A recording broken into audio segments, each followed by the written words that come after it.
Hello everyone. Welcome to Frightening Tales. I know many of you enjoy listening to these videos as you fall asleep. So, before you drift off, I'd love for you to leave a comment letting me know where in the world you're tuning in from. And, if you're enjoying the story, don't forget to like and subscribe. Alright, now let's get comfortable, relax, and dive into tonight's case. Story 1. We found a plain SD card that she said when she played it in her phone. Looked like it was a phone video of a murderer and she wants to get it to you guys. This call was placed on September 30th, 2019.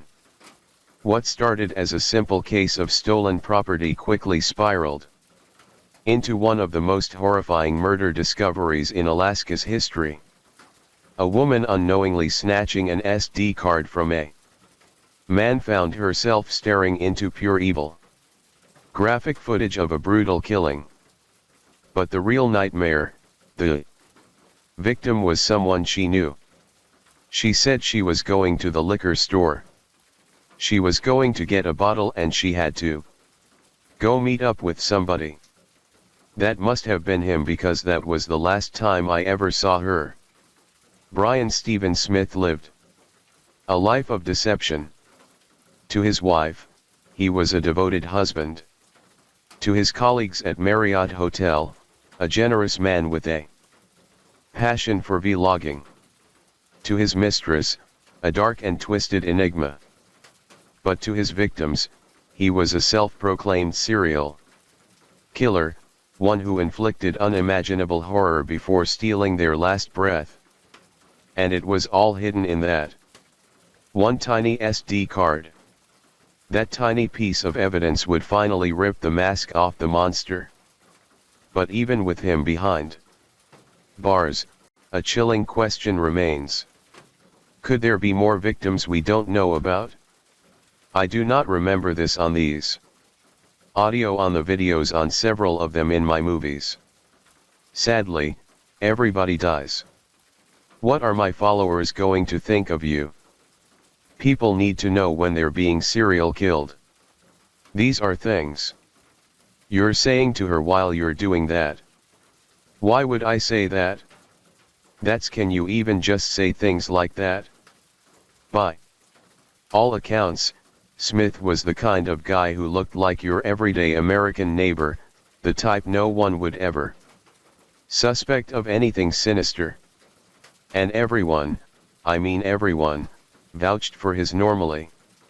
Even his wife stood by his innocence, refusing to believe he was capable of such horror even after he was sentenced. But one night, as Smith cruised the streets looking for company, he picked up a woman, seemingly offering her a ride and a warm place to stay. While he stepped into a store, she sat alone in his car, her curiosity leading her to pick up a cell phone he had left behind. What she found inside would shake her to the core. A folder titled Homicide at Marriott Hotel Midtown. Inside that folder was a collection of horrifying photos and videos, gruesome evidence of a woman's desperate cries for help. The footage showed her gasping for air as a man mercilessly filmed himself violating her, stomping on her throat while her body lay battered and broken. What the F***? My father would think about you if I could not take care of you. Okay, there you go. The SD card contained 39 images and 12 videos, all documenting the same horrifying incident. We have legally obtained these files from law enforcement, and there is no denying that they are brutally graphic. The footage revealed extreme violence and a brutal sexual assault against a woman inside what appeared to be a hotel room. The man behind the camera never showed his face, but his voice was clear. He strangled the woman as she fought back, scratching at him, trying to break free. At one point he complained that his hand was getting tired. Instead of stopping, he began stomping on her neck, pressing down with his full weight. Of **K. Are you still alive? Yes. It's been like what, 20 minutes? So, I think it's time we finish. At one point, the woman was already lifeless when the man took a cord and strangled her again, leaving anyone who saw the clip haunted for days. However, the images that followed were even more disturbing. They showed the woman's lifeless body on the floor, naked, battered, and brutalized. The man had even taken close-up photos of her genitals and her severely beaten face, as if documenting his crime with no remorse. The timestamps on the files revealed they were recorded on September 4, 2019, less than a month before the SD card was discovered. For a city like Anchorage, this was beyond disturbing.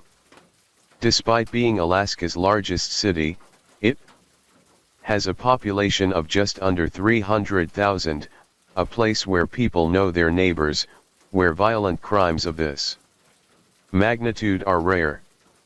By the way, I post true crime and new cases here every week. So, if that sounds like your kind of thing, please consider subscribing.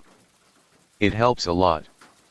As mentioned earlier, the man never showed his face, but authorities recognized his voice. For reasons unknown, Brian Smith was already on their radar. And the moment investigators heard the voice from the recordings, they knew it was him. And that voice sounded just like this. Anyway, it's an actual beaver there. I don't know if this GoPro can pick it up, but there's a little beaver house over there. Very pretty out there. It actually looks prehistoric. Prehistoric with a capital P. What really stood out about this case was that at first, police believed there was only one victim. But during Brian Smith's interrogation, just as the officers were about to wrap up and leave, Smith said something chilling, something that suggested there was more than one. Are you guys in a rush to go home? Are we in a rush? Do you want to talk some more? We're not in a rush. We got all night. I picked up a very drunk girl. My wife was gone. She was away for the week and I had to go home and I shot her. That same day, authorities identified the first victim as 30-year-old Kathleen Jo Henry, born on December 22, 1988. Not much was widely known about Kathleen, but she had been active on social media right up until 5 days before those horrifying videos were recorded in the hotel room. She was originally from Eek, Alaska, a remote village with fewer than 500 residents made up mostly of native Alaskans.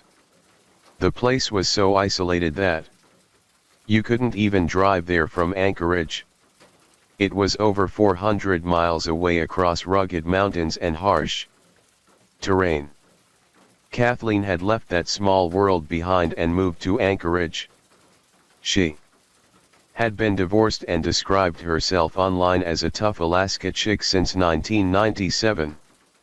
In 2012, while incarcerated, she earned her GED.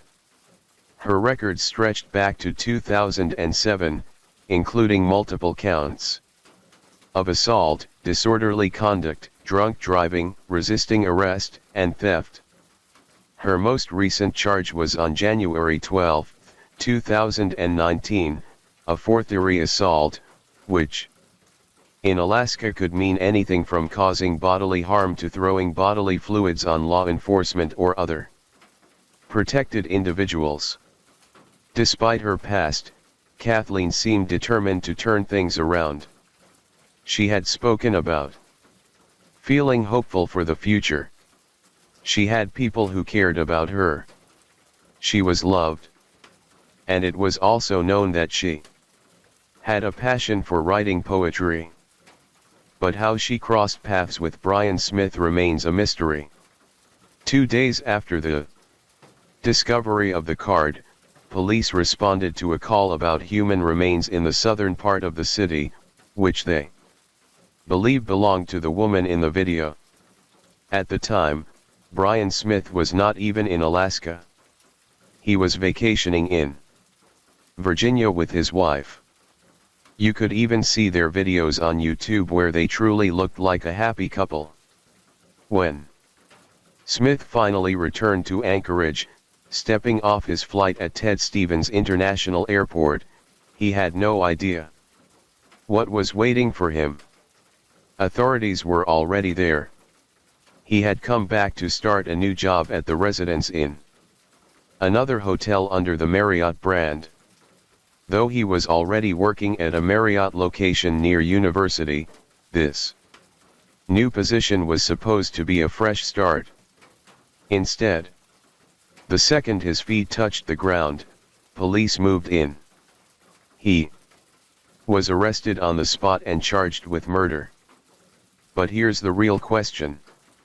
Who is Brian Stephen Smith and how did his wife never suspect a thing?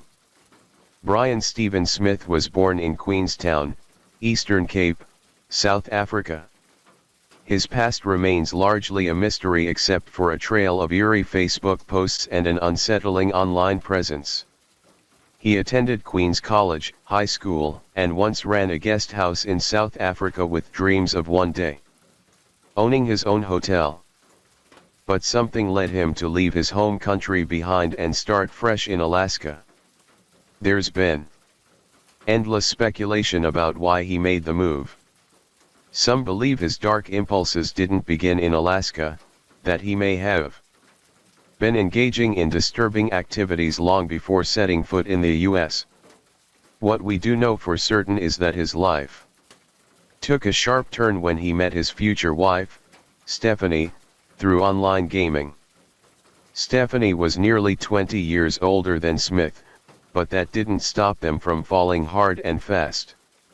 Just 7 months after meeting, they tied the knot in 2014, and Smith relocated to Alaska that same year. Stephanie had a passion for music, but worked as an administrative officer for U.S. Immigration and Naturalization Services, a position that conveniently handled immigration paperwork. Looking back, Stephanie claims she never suspected a thing. This happy, doting husband is the man Stephanie Bazan said she married. The man accused of murdering vulnerable women, someone she doesn't recognize. I've never seen anything that dark in him. For the record, Brian Stephen Smith had no known criminal record in Alaska. However, details about his past in South Africa were scarce, aside from the fact that he had served in the military. After moving to the United States, Smith worked various jobs over the years, including positions at Alaska Tire Service, Dell Engineers, and the Marriott at University Lake. He appeared to be an ordinary man blending into his new life. Then in September of 2019, just weeks before the chilling SD card was discovered, he officially became a U.S. citizen. At the time of his arrest, Smith lived in a quiet Anchorage neighborhood called Geneva Woods, sharing a home with his wife and their cat. On the surface, they seemed like an average couple, but Smith's online activity painted a different picture. He had an active YouTube channel where he posted travel vlogs and random videos documenting his life in Alaska. What he didn't realize was that his obsessive need to film everything would later play a crucial role in his downfall. Beyond YouTube, Smith frequently used Quora, a platform where users ask and answer questions. and it was here that another disturbing side of him emerged. He was a blatant racist. His posts revealed a deep-rooted hatred, particularly toward race relations in South Africa and Africa as a whole. His rants were filled with toxic extremist views that left little doubt about his prejudices. On the other hand, Bryan Steven Smith's wife, Stephanie, insisted once again that she never noticed anything strange about her husband. To her, he was just a hard-working man with a steady job and a quiet life in Anchorage, Alaska. But as we all know, killers can be masters of deception. Behind closed doors, Smith was living a double life. He had a mistress, someone much younger than his wife. Her name was Alicia Youngblood, and she wasn't just any affair. She was a woman who shared his darkest desires. According to Smith himself, their connection was built on twisted fantasies. They didn't just love each other. They fed off each other's hunger for sadistic pleasure. Alicia would send Smith chilling messages describing violent fantasies of assaulting and even killing someone. And instead of being horrified, Smith was turned on. In Smith's interview, he claimed that it was actually his mistress who first confessed to having dark secrets. Secrets that supposedly involved killing someone. However, this turned out to be nothing more than a story. But that story, according to Smith, became his motivation to commit his own crimes. Many people, however, weren't convinced. They believed Smith had violent urges long before he ever set foot in Alaska. After all, he once described the state as the perfect place to carry out heinous acts, boasting that it was easy to commit crimes and dispose of bodies without a trace. Even more disturbing, Smith had a clear preference for targeting Native Alaskan women, making his crimes even more chilling. Now, as for Alicia Youngblood, text messages revealed that Bryan Smith had actually confided in her about the killings long before the SD card was even discovered. In one message, Youngblood asked, "Did you ever find your deleted videos? Just a teeny tiny clip would be the ultimate baby. I promise I would erase it. In fact, you wouldn't even have to send a video. Audio would be great." To which Smith replied, but then he couldn't help himself. He started describing what he had done. He talked about kicking and slapping the woman's private area. At one point, he even admitted that he felt better believing she had survived when in fact she had died. But Youngblood's chilling response: "I would have loved to seen that." To which Smith replied, this isn't the first time Smith talked about his violent urges, especially when it came to sex. In multiple messages, he sent Youngblood videos of his rough and aggressive desires, seemingly testing how far she was willing to go. But Youngblood wasn't the only one he trusted with his dark secrets. Smith also confided in a friend named Ian Calhoun. During the trial, prosecutors presented text messages showing that Smith had told Calhoun about his crimes. In one exchange, he even hinted at wanting to show him Kathleen Henry's body before dumping it along the Seward Highway. This is from Smith's phone. "I have something to show you. Period. Something I can't keep for too long." The lead detective in the Bryan Smith murder case read text messages prosecutors say are from the accused killer. "Need to find a secluded spot to meet." The man he texts with pleaded his Fifth Amendment rights and did not have to testify. But Messages prosecutors say are between them was presented to the jury and he responds, "I was not up, sounds like you. We're having a lot of fun. I did have fun, wanted to share." Yet, despite this damning evidence, Calhoun was never charged with a crime. As for young Blue Dude, she eventually cooperated with the police, exposing everything she knew about Smith. But the most disturbing part, CCTV footage from a drive-thru showed her and Smith casually ordering food while Kathleen's body lay inside the very same truck. And just when the world was waiting for more answers, Alicia Young Blue Dude was gone. In the year 2021, she took her own life, leaving behind more questions than closure. And the horror didn't stop there. As it turned out, Kathleen wasn't Smith's only victim. If young Blue Dude had lived, she might have uncovered even more chilling details about the man she once called a lover. Because on the day Smith was arrested, he casually confessed to yet another murder. When authorities searched Smith's home, they seized multiple electronic devices, hard drives, SD cards, USBs, and among them, they found something horrifying. A video of a woman lying motionless on a couch. That woman was Veronica Abachuk. Veronica had been missing for months. When news of her disappearance first spread, her daughter, Christy Grimaldi, posted a heartbreaking plea on Facebook. "I don't think anyone should have to go through this, just hoping she is alive." And well, tragically, Veronica's remains had actually been discovered months before Smith's arrest in April of 2019.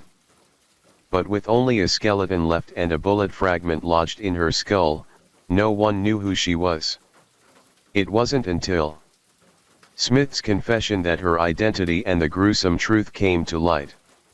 Smith later admitted that he had picked Veronica up from the streets, offering her a warm bed for the night while his wife was out of town.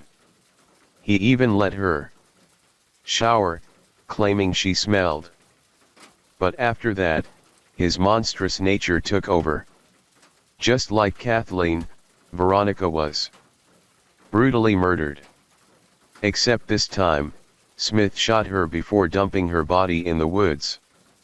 Veronica's tragic past made her story even more heartbreaking. According to reports, her daughter Christy Grimaldi revealed that Veronica never had the chance to raise her and her siblings. She had endured a troubled life, one that Christy believed stemmed from childhood trauma. She shared that her mother had been molested by a Catholic priest in St.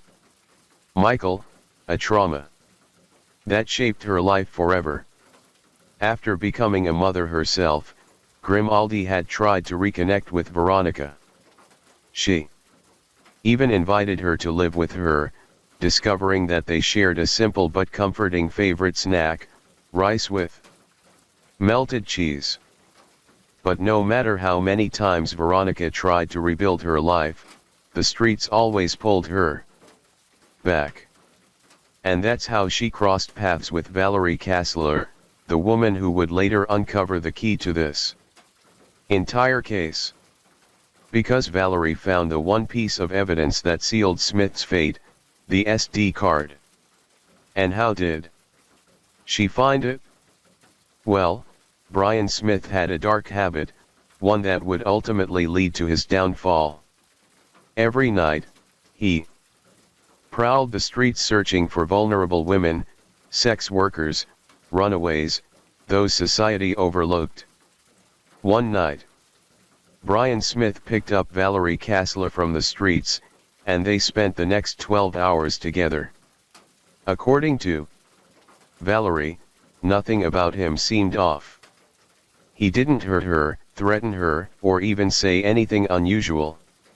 To her, he was just another client.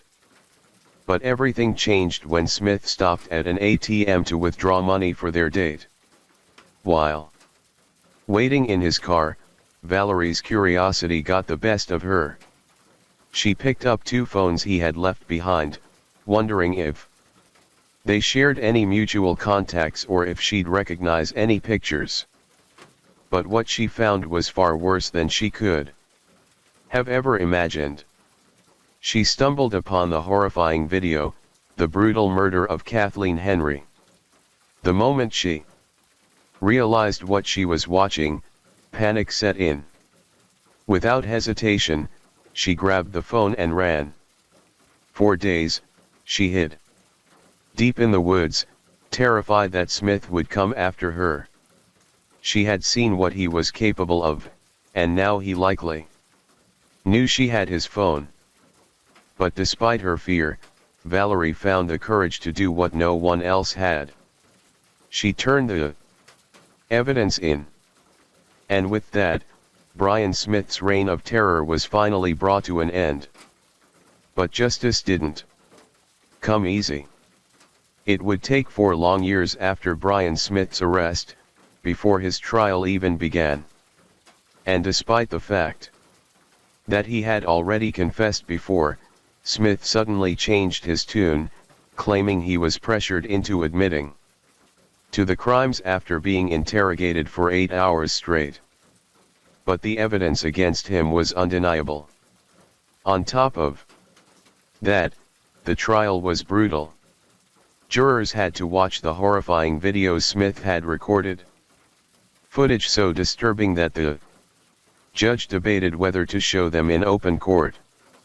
Smith's lawyer fought hard to get the recordings thrown out, but the court wasn't having it. The case was live-streamed and the whole country watched as the chilling details of his crimes were laid bare.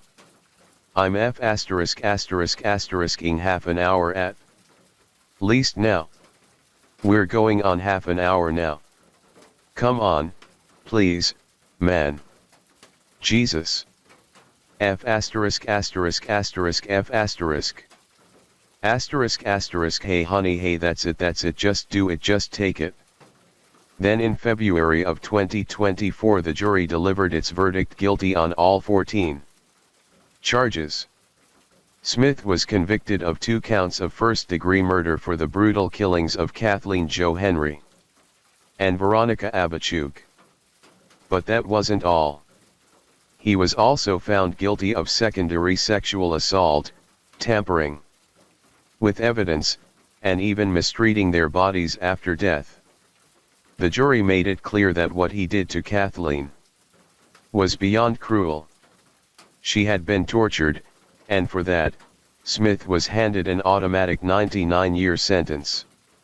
Veronica's murder added another 30 to 99 years on top of that. His final sentencing was set for July of 2024. When that day finally arrived, the courtroom was packed.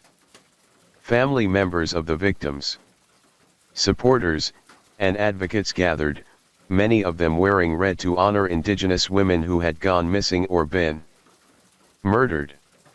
Veronica's daughter stood before the court and made it clear she wanted Smith to spend the rest of his days in prison with no hope of freedom, and the judge agreed.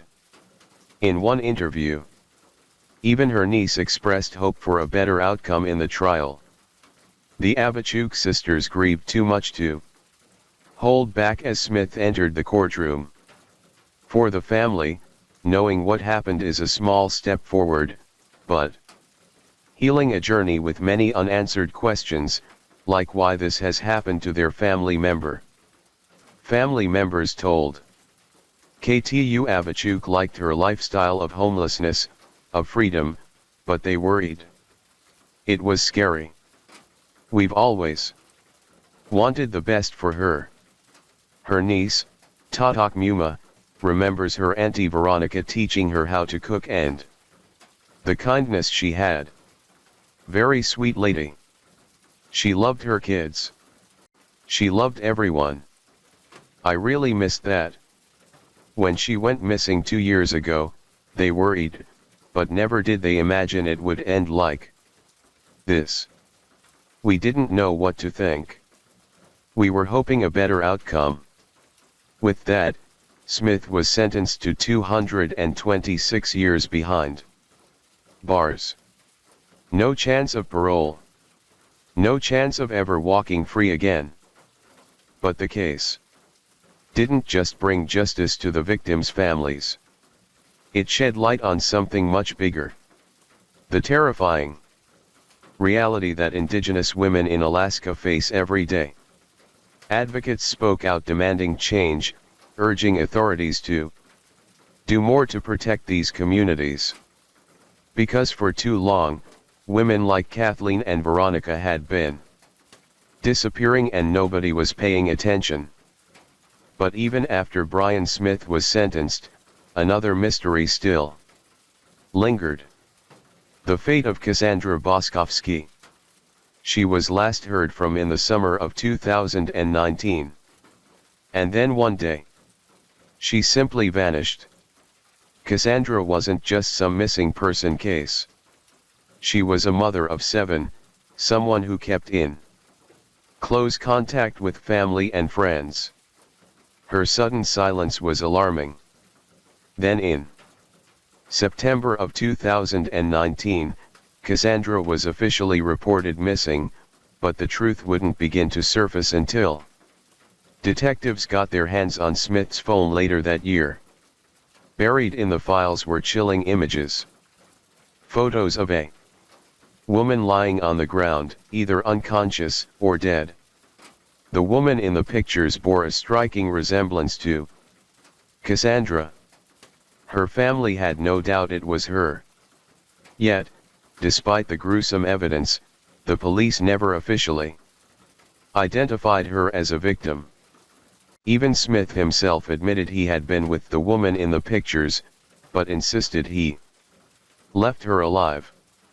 It wasn't until 5 years later in September of 2024, that a jury finally declared her legally dead.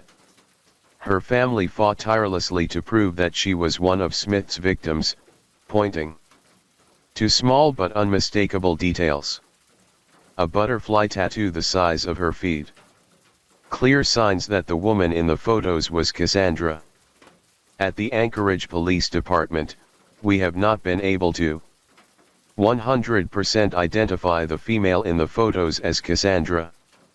That is what the lead detective in the Smith case told jurors. Her family disagrees. Yes, they do highly. And what makes you think that? Because her photos were taken off of his phone and he admitted to taking the photos. Grateful for a jury's decision in a hopeless situation. When the jury reached its verdict, emotions ran high. There was relief, but there was also deep sorrow. Cassandra's loved ones wanted more than just a legal declaration. They wanted justice. They wanted Smith to be held accountable for her death, just as he had been for the others. But as of now, Brian Smith has not been charged or convicted in connection with Cassandra Boskovsky's death. Her case remains a painful reminder of how many Indigenous women are taken, how many families are left searching for answers, and how long justice can take, if it comes at all. Story 2.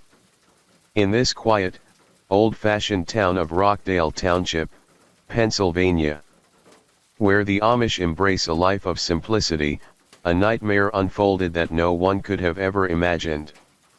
The Amish are known for their peaceful way of life where violence is rare and murder is practically unheard of. But then came Edward Gingrich, a man who would shatter that history in the most brutal and disturbing way possible. He didn't just kill someone.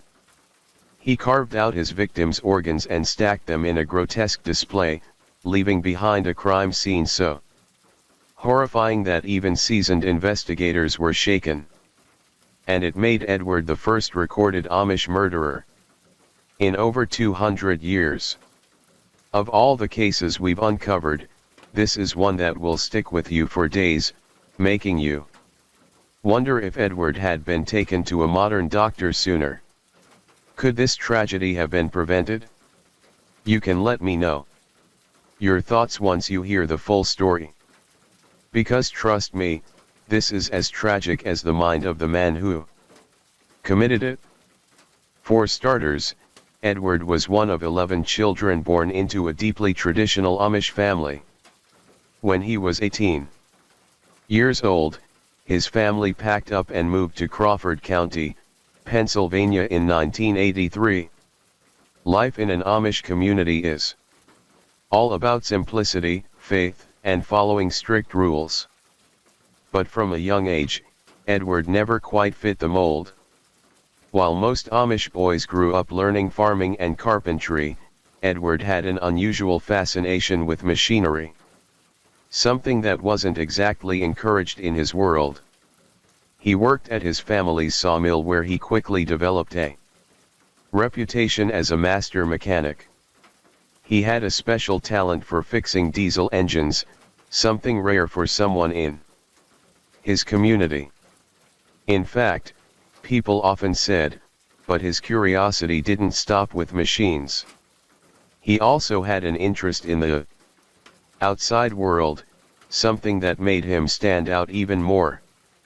Unlike most Amish men, Edward started spending time with non-Amish locals, forming friendships that others in his community wouldn't dare to. One of his closest friends was Dave Lindsay, an outsider with whom he felt comfortable enough to admit something shocking. He didn't really like the Amish way of life. This was a huge deal. The Amish are taught from birth that their way of life is sacred. That the outside world is filled with temptation and sin. For Edward to openly say he didn't want to be a part of it, that was unheard of. But then Katie Shetler entered the picture. Katie was the daughter of a highly respected Amish elder. And from the start, their relationship raised eyebrows. People whispered that Katie was too good for Edward, that his rebellious nature would cause trouble. But despite the rumors, family pressure pushed Edward to propose. The Amish believe in strong, traditional marriages, and backing out wasn't really an option. So, on a rainy day in 1986, Edward asked Katie to marry him. By the spring of 1987, they were officially husband and wife. At first, it seemed like Edward was settling into married life, just like everyone expected. Katie became pregnant soon after, and before long, she gave birth to their first child, a son named Danny, after Edward's father. From the outside, it looked like Edward was on the right path. Married, working, raising a family. But beneath the surface, something was changing. Edward started to pull away from his community. He became distant, withdrawn, spending more and more time alone. It wasn't just that he missed his old friendships or his interest in machinery. This was different. The once outgoing, talkative Edward was now a man who barely spoke. He avoided gatherings, lost interest in his work, and started acting in ways that confused and worried those around him. Naturally, concern for Edward grew among his family and the Amish community. But in typical Amish fashion, they chose to support him the best way they knew how. Staying close, offering quiet encouragement, and hoping for the best. What no one could have predicted, though, was that Edward's detachment was just the beginning. Because by July of 1988, Edward's condition took a disturbing turn. Dizzy spells became frequent, and he was sleeping an abnormal amount, sometimes for entire days. His worried wife, Katie, reached out for help. But in their Amish way of life, modern medicine was a last resort. Instead, they turned to a trusted chiropractor, a man favored by the Amish for his natural drug-free remedies. His solution: toe pulling, foot rubs, and a jar of molasses. The latter meant to purify his blood. The cost, $25. Now, let's be real. None of that was going to work. But Edward, desperate and with no other options, went through with it. Anyway, despite multiple visits to the chiropractor and more molasses than anyone should ever have to consume, his condition didn't improve. But just when it seemed like everything was falling apart, a flicker of hope appeared. In 1989, Katie gave birth to their second son. And by 1990, they welcomed a daughter.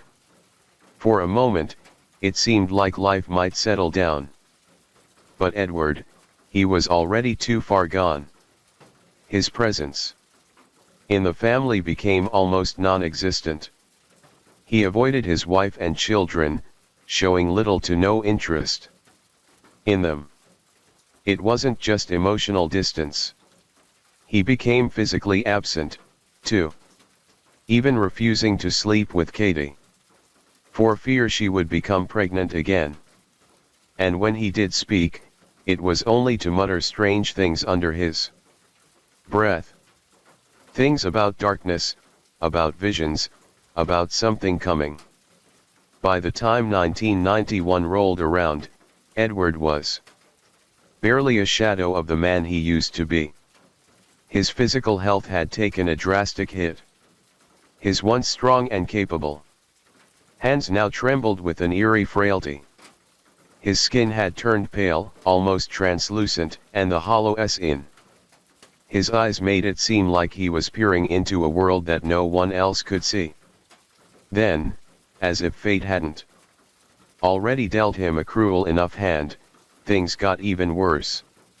While working in his machine shop, he was exposed to toxic solvents, which only pushed his already fragile body further toward the edge. But here's the thing. The most terrifying changes weren't happening to his body. They were happening to his mind. At first, the signs were subtle, almost easy to brush off. He would mumble to himself under his breath.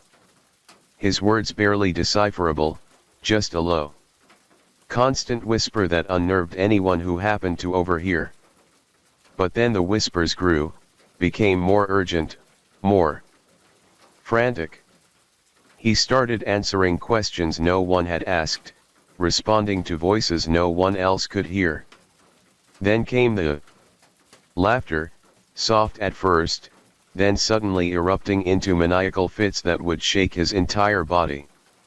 His family would find him staring into the distance, lips moving but making no sound, his expression one of pure, unfiltered terror. But the worst was yet to come. One night, without warning, Edward dropped to all fours and began racing around the living room like a wild animal.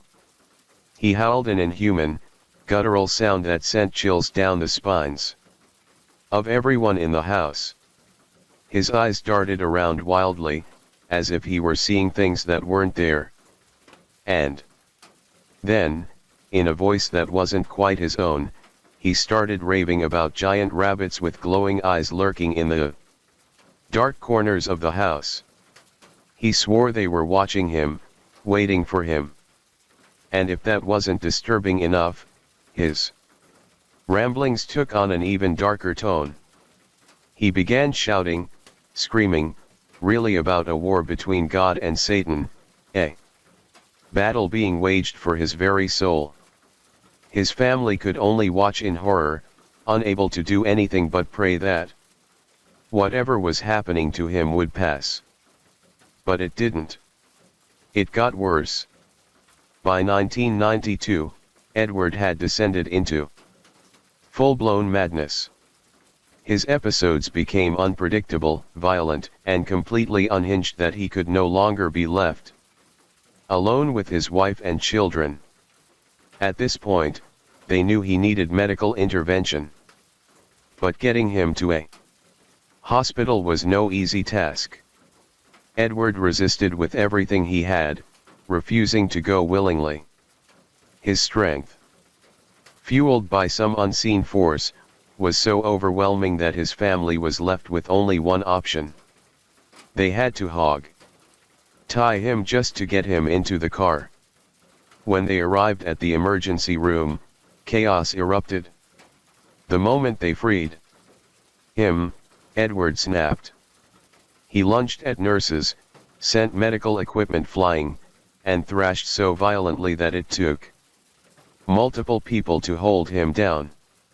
The medical staff had no choice but to sedate him, finally bringing his madness to a temporary halt. Doctors diagnosed him with a severe psychotic disorder and prescribed antipsychotic medication to calm his symptoms. And for a time, it worked. The terrifying visions faded. The violent episodes ceased. But Edward hated the way the drugs made him feel. He described it as being trapped in a slow, foggy world. His body sluggish and his thoughts weighed down. He felt like a zombie, stripped of whatever was left of his identity. And so, like so many before him, Edward made a fateful decision. He stopped taking the medication. Edward's descent into madness reached terrifying depths in the early months of 1993. His mental health had deteriorated so drastically that his wife, Katie, was desperate for any kind of help. In March, she took him to see a well-respected Amish healer named Jacob Troyer, hoping for some kind of remedy. But Troyer took one look at Edward and knew that whatever was afflicting him was beyond any herbal cure or spiritual healing. His words were blunt and chilling. "Your husband has a mental problem. Take him to a hospital. I'm afraid of suicide. Goodbye and good luck." But whether it was fear, denial, or simply the way the Amish avoided outsiders, Katie didn't take him to a hospital. Instead, the next morning, Edward was taken to a chiropractor. The chiropractor massaged Edward's scalp, gave him some liver pills, and sent him on his way. A man whose mind was on the verge of complete collapse was given a head rub and some pills meant for digestion. Edward was drowning, and everyone around him was pretending he could just float back to the surface on his own. Now, as mentioned earlier, Edward didn't have many non-Mish friends, but one of the few he did have was a man named David Lindsay. David was a born-again Christian, deeply passionate about his faith and determined to save lost souls. When he met Edward at the sawmill, he saw him as someone who needed to be rescued. David wasn't just trying to be a friend, he was trying to convert Edward. He told him that unless he left the Amish faith and became a born-again Christian, he would go to hell. Other evangelists who visited the woodshop repeated the same warnings, pushing Edward to believe that he was trapped, that his wife, his family, and his entire Amish way of life were keeping him prisoner. Edward's mind was already fragile, but these words sent him spiraling further. His paranoia grew. The thoughts that had once been mere whispers in his mind became deafening screams, and soon he began to see his own wife as something far worse than just an obstacle. To Edward, Katie was no longer just the woman who stood in his way. She was the devil. So on the morning of May 18, 1993, something inside Edward finally snapped. He had been drowning in depression for months, his mind slipping further into darkness. But that day, it was different. Something evil had taken hold. The weight of his torment became unbearable. And as he stood in the kitchen, watching his wife Katie go about her morning, a violent storm erupted within him. Without warning, he struck. His fist slammed into her face with brutal force, sending her crashing to the ground. "I am the devil," he screamed. Katie knew. She had to act fast. She turned to her 6-year-old son, Danny, saying, "Run. Get Uncle Dan now." Danny didn't hesitate. He bolted out the door, his little feet pounding against the ground as he raced to his uncle's house. When he got there, breathless and wide-eyed, he could barely form the words, saying, "Daddy isn't well." Dan had seen his brother in dark moments before, but this time something in his nephew's voice sent a shiver down his spine. This wasn't just another one of Edward's breakdowns. This was something much worse. He ran toward the house, hoping, praying he wasn't too late. But the moment he stepped inside, those prayers were shattered. The scene before him was straight out of a nightmare. Edward was on top of Katie, his fists hammering into her face over and over again. The sound of flesh meeting bone was sickening, and with every brutal hit, blood sprayed across the walls, the floor, even the ceiling. It was pure, unrelenting violence.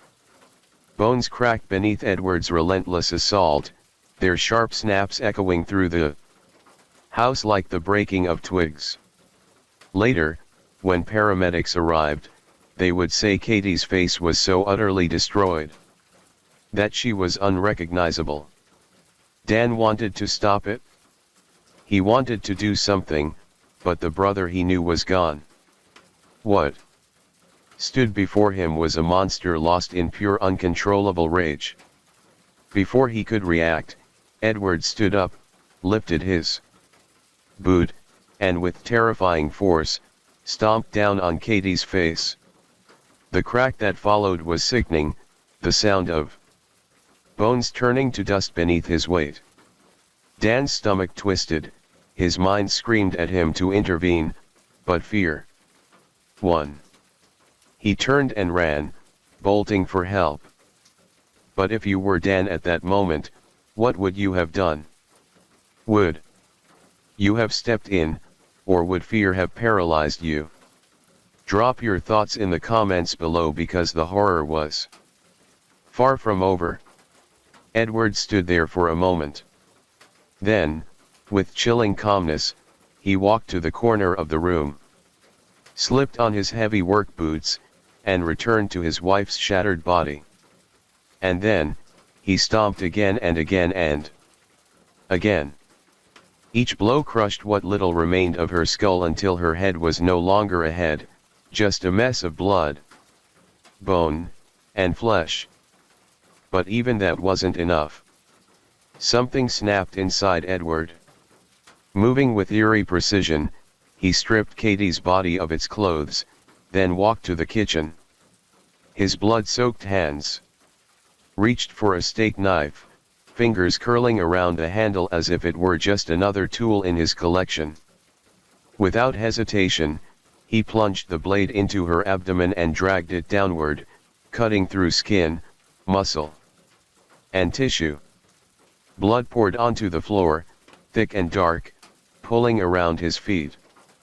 But Edward didn't flinch, didn't hesitate. His hands disappeared inside her.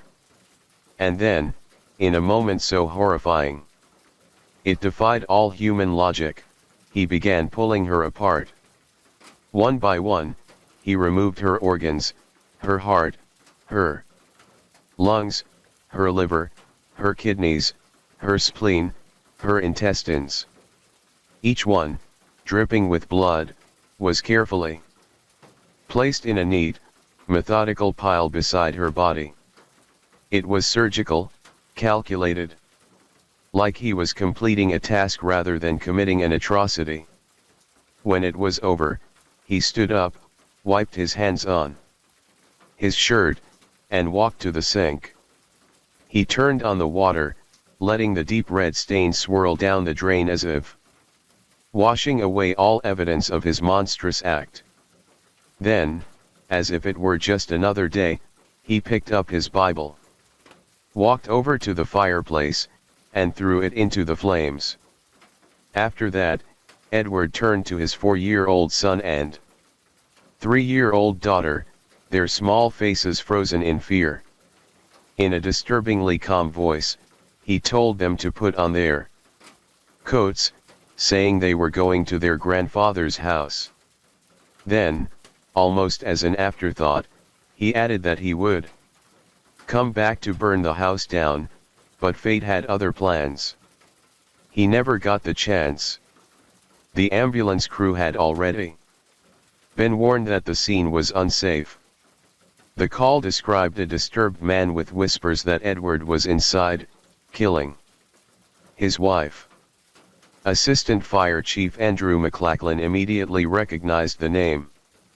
He had been to the household about a year earlier and had seen Edward in one of his terrifying episodes, howling like a wild animal, cackling, spitting, and lashing out as his family and paramedics struggled to restrain him. McLachlan had been in the ambulance with Edward that day and remembered the chilling words he had whispered. "My heart is loose. I'm drowning on the inside." This time, the emergency team braced for another violent outburst. But when they found Edward walking calmly down the road with his 2 children, he was eerily quiet. He simply told them that his father would understand. However, when McLachlan finally arrived at the Gingrich home, nothing could have prepared him for the nightmare inside. Katie's naked body lay sprawled on the floor, her skull shattered beyond recognition. Her internal organs were carefully arranged beside her, a grotesque and chilling sight. McLachlan, horrified, immediately radioed his crew, ordering them to call the police and keep a close eye on Edward. The brutality of the scene was so overwhelming that one of the EMTs ran outside and vomited. When the police arrived, Edward was promptly arrested. He was read his rights, but he didn't resist. Instead, he freely admitted to killing his wife, as if it was a simple fact. At the station, officers ordered him to remove his boots and coat for evidence. As he did, a piece of flesh fell from his boot, a sickening reminder of what he had done. Even in custody, lost in his delusions, he muttered to the officers, "For some reason, I think we could still save her." It was only after his arrest that doctors finally diagnosed Edward with paranoid schizophrenia. A name was finally given to the illness that had tormented him for so long. But the diagnosis had come far too late. Too late to save Katie. Too late to undo the horror he had unleashed. Neither the prosecution nor the defense ever disputed that Edward Gingrich had killed his wife. The evidence was clear, the crime undeniable. However, the argument was never about whether he did it. It was about why he did it. His attorney, Donald Lewis, painted a harrowing picture of a man trapped in the grips of severe mental illness, unable to comprehend reality, let alone his own actions. Edward pleaded not guilty by reason of insanity, a claim backed by chilling accounts of his deteriorating mental state. Edward had begged for help again and again to his father, to his wife, to his brothers. He spoke of the unbearable headaches that tormented him, of his growing fear that God had abandoned him, and of the dark presence he believed had taken hold of him. He was desperate, spiraling, but no one understood the true depth of his suffering. No one realized the horror that was coming. His wife, Katie, had lived in quiet submission, as was expected in their Amish community. She was a devoted mother and wife, but her husband was becoming more erratic by the day. Even as Edward's mind crumbled under the weight of his delusions, the Amish way of life rejected modern medicine. Instead of psychiatric care, he was treated by a chiropractor who for 6 months massaged his scalp and gave him molasses. Hours before Katie's death, that same chiropractor had treated Edward again, completely unaware of the monster brewing beneath his troubled surface. Then it happened. Edward's psychosis reached its breaking point in the most horrific way imaginable. When the fog lifted, Katie was dead. The brutality of the murder shocked even the most hardened individuals. But was it the act of a cold-blooded killer, or was it the tragic consequence of untreated mental illness? In the year 1994, Edward was convicted of involuntary manslaughter, but mentally ill. He was sentenced to 5 years in the prison ward of a mental hospital. The Amish community and the public at large were outraged. Many believed the sentence was far too lenient for such a horrific crime. Mental health professionals and even members of his own community feared what would happen once Edward was released. Yet, there were others who took a different view. Some of Edward's fellow Amish saw his punishment as just, arguing that modern medicine had restored his sanity. They believed he was truly remorseful, that he deserved the opportunity to repent, and that with proper guidance, he could return to the community. Some even offered to take him in, pledging to supervise him. Against public outcry, Edward was released in the year 1998.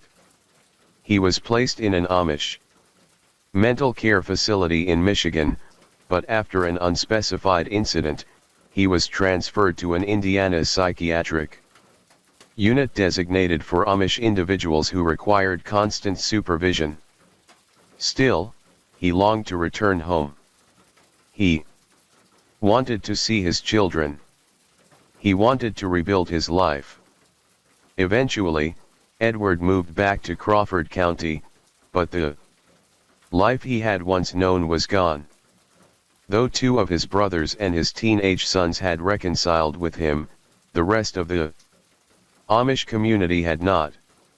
Edward was shunned, cast out, forced to exist on the fringes of his former life. In the Amish world, shunning isn't just rejection, it's erasure. To be shunned means you are seen but not acknowledged. You are there, yet you do not exist. His teenage daughter, Mary, was placed in the care of her grandparents and was forbidden from seeing him. Anyone who dared associate with Edward risked being shunned themselves. Even his children, innocent as they were not spared. Tensions ran so high that when some of the children attempted to attend a youth prayer meeting, they were arrested for defiant trespass. In April of the year 2007, Edward's desperation reached new heights. He and his sons orchestrated the kidnapping of his 17-year-old daughter, Mary, in a last-ditch attempt to reclaim a piece of the family he had lost. According to an affidavit from Mary's aunt, Clara Gingrich, Mary and Clara had been traveling in a horse-drawn buggy when Edward's brother Dan suddenly leapt onto the wagon, seized the reins, and redirected them toward another Gingrich brothers' property. As they neared the barn, Mary's brother grabbed the horses, leading them inside where Edward and his other brothers were waiting. Surrounded and outnumbered, Mary was given an ultimatum: leave willingly with her father, or the police would force her to go with him. Convinced she had no choice, she went. For 5 days, Mary was missing. To many in the Amish community, the nightmare was repeating itself. A vulnerable young woman was in the hands of the same man who had murdered her mother. Some feared that Edward had suffered another psychotic break, that history would repeat itself in blood. When Mary was finally found, safe but shaken, Edward faced legal consequences once again. However, his punishment was shockingly light. He pleaded no contest to concealing the whereabouts of a child, and was sentenced to just 6 months of probation and a $500 fine. Despite regaining contact with some of his family, Edward remained an outcast. He could never fully return to his old life. For an Amish man, exile was a punishment far worse than prison. It was social death. Edward struggled with his guilt for years. He was haunted by the reality that his family could never fully embrace him without risking their own place in the community. His depression deepened and he became more isolated. His mental state, once stabilized, began to decline once more. Then, in the year 2011, nearly 2 decades after the murder of Katie Gingrich, Edward took his own life. He had been living with his attorney for 6 months. One day, the attorney's wife went out to the barn and found Edward's lifeless body hanging. He had left behind only one final message, scrolled in the dust on top of a bucket: "Forgive me, please." In a twist of irony, Edward was finally welcomed back into the Amish community after his death. He was buried beside Katie in an Amish cemetery, a gesture of reconciliation that sparked just as much controversy as his life had. Some saw it as an act of mercy, a way to finally grant him peace. Others saw it as an insult to Katie's memory. Despite their differing views, the Amish community gathered from far and wide to attend the funeral. They stood together in grief, offering support to Edward's brothers and sons. Now that he was gone, his family was no longer outcasts. They could return. They could belong again. And so, the tragic chapter of Edward Gingrich finally came to a close. As you probably already know, the Amish are known for their simple way of life, rejecting modern conveniences and relying on their faith to guide them. But in Edward's case, their rejection of modern medicine may have sealed his fate, and that of his wife. Had he received proper psychiatric care instead of natural remedies, Katie might still be alive.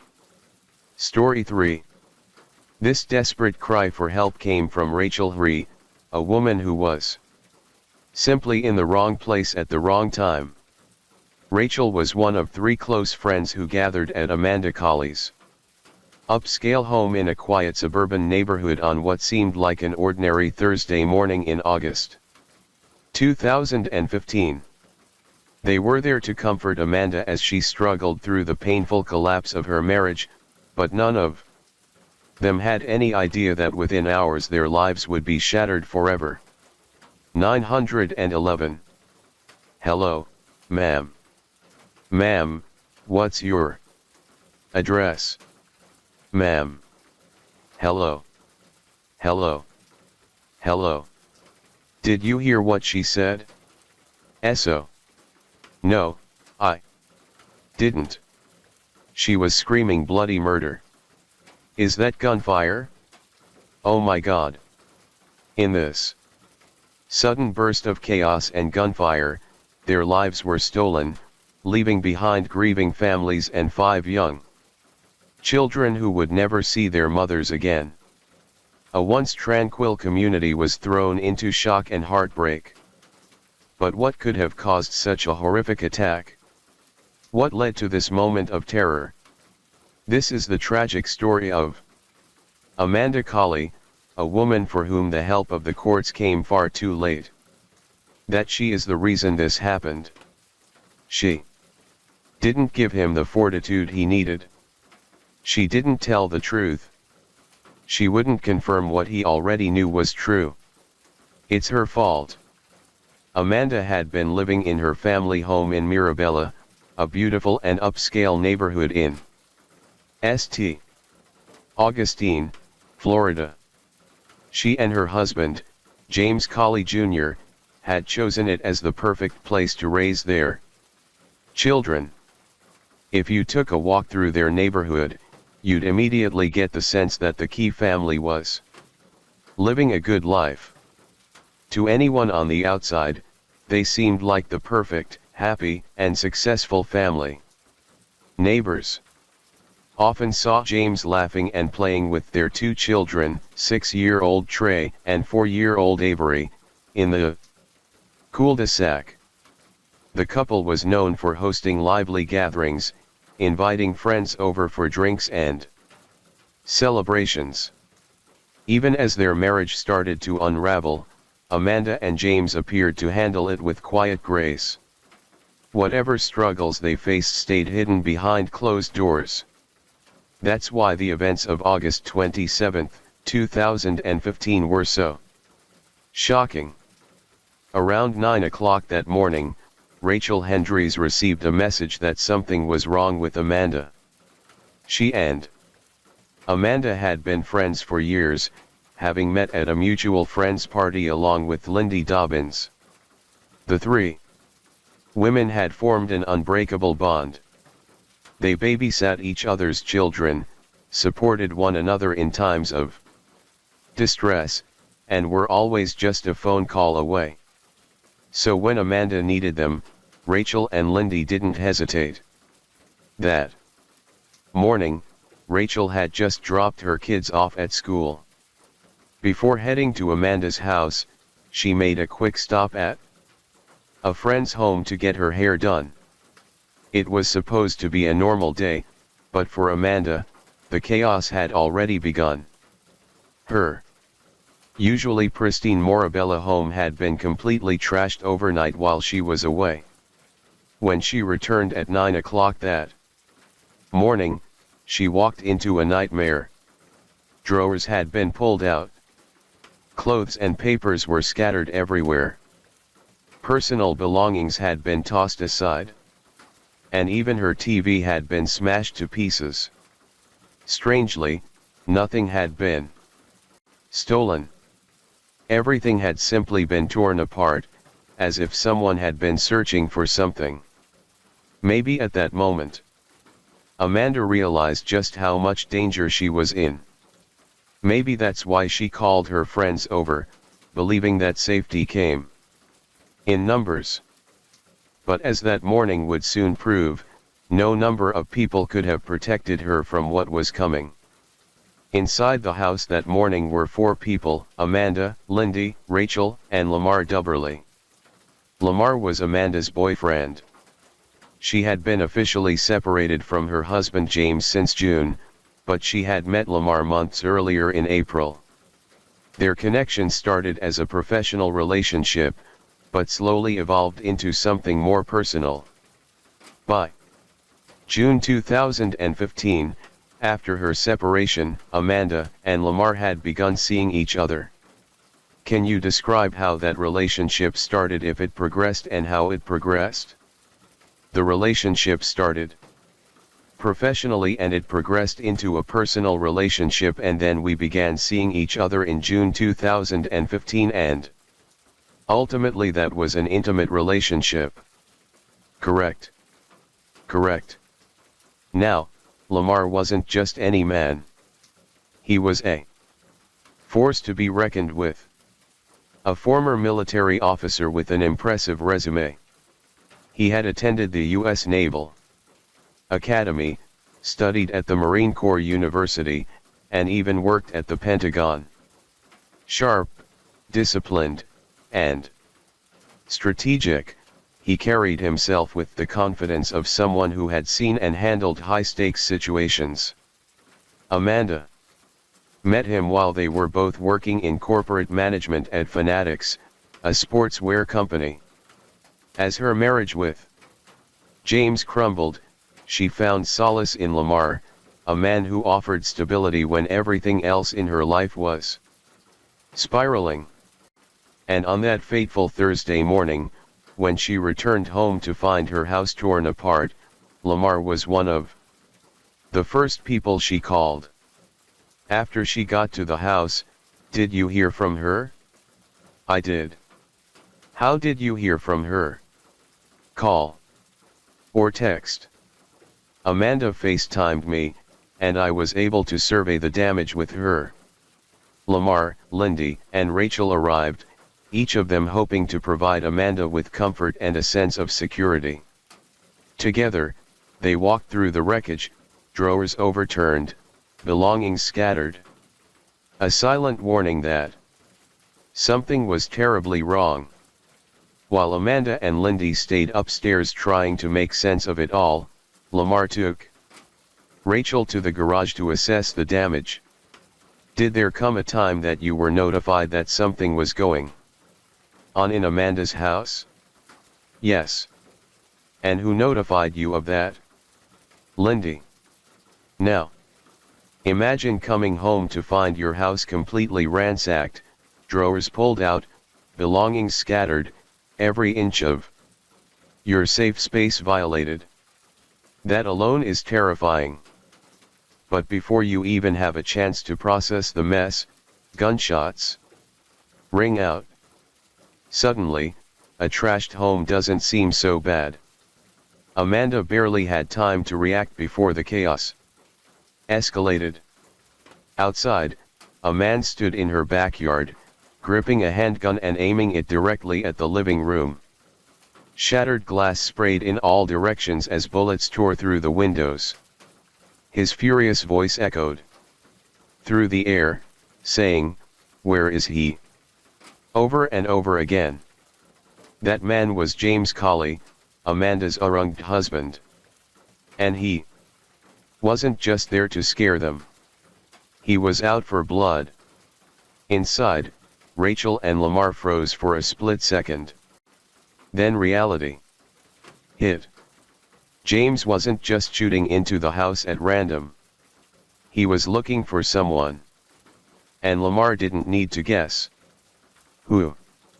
With Amanda in the middle of a messy legal battle, her home torn apart, and her new relationship no longer a secret, Lamar knew immediately that he was the target. Without hesitation, Lamar yelled for everyone to run. Then he bolted. He ducked under the garage door and sprinted between two houses in the cul-de-sac, his pulse racing as he put as much distance as possible between himself and the enraged gunman. Now, if you were in Lamar's shoes at that moment, what would you do? Would you leave Amanda behind, or would you make the same choice he did?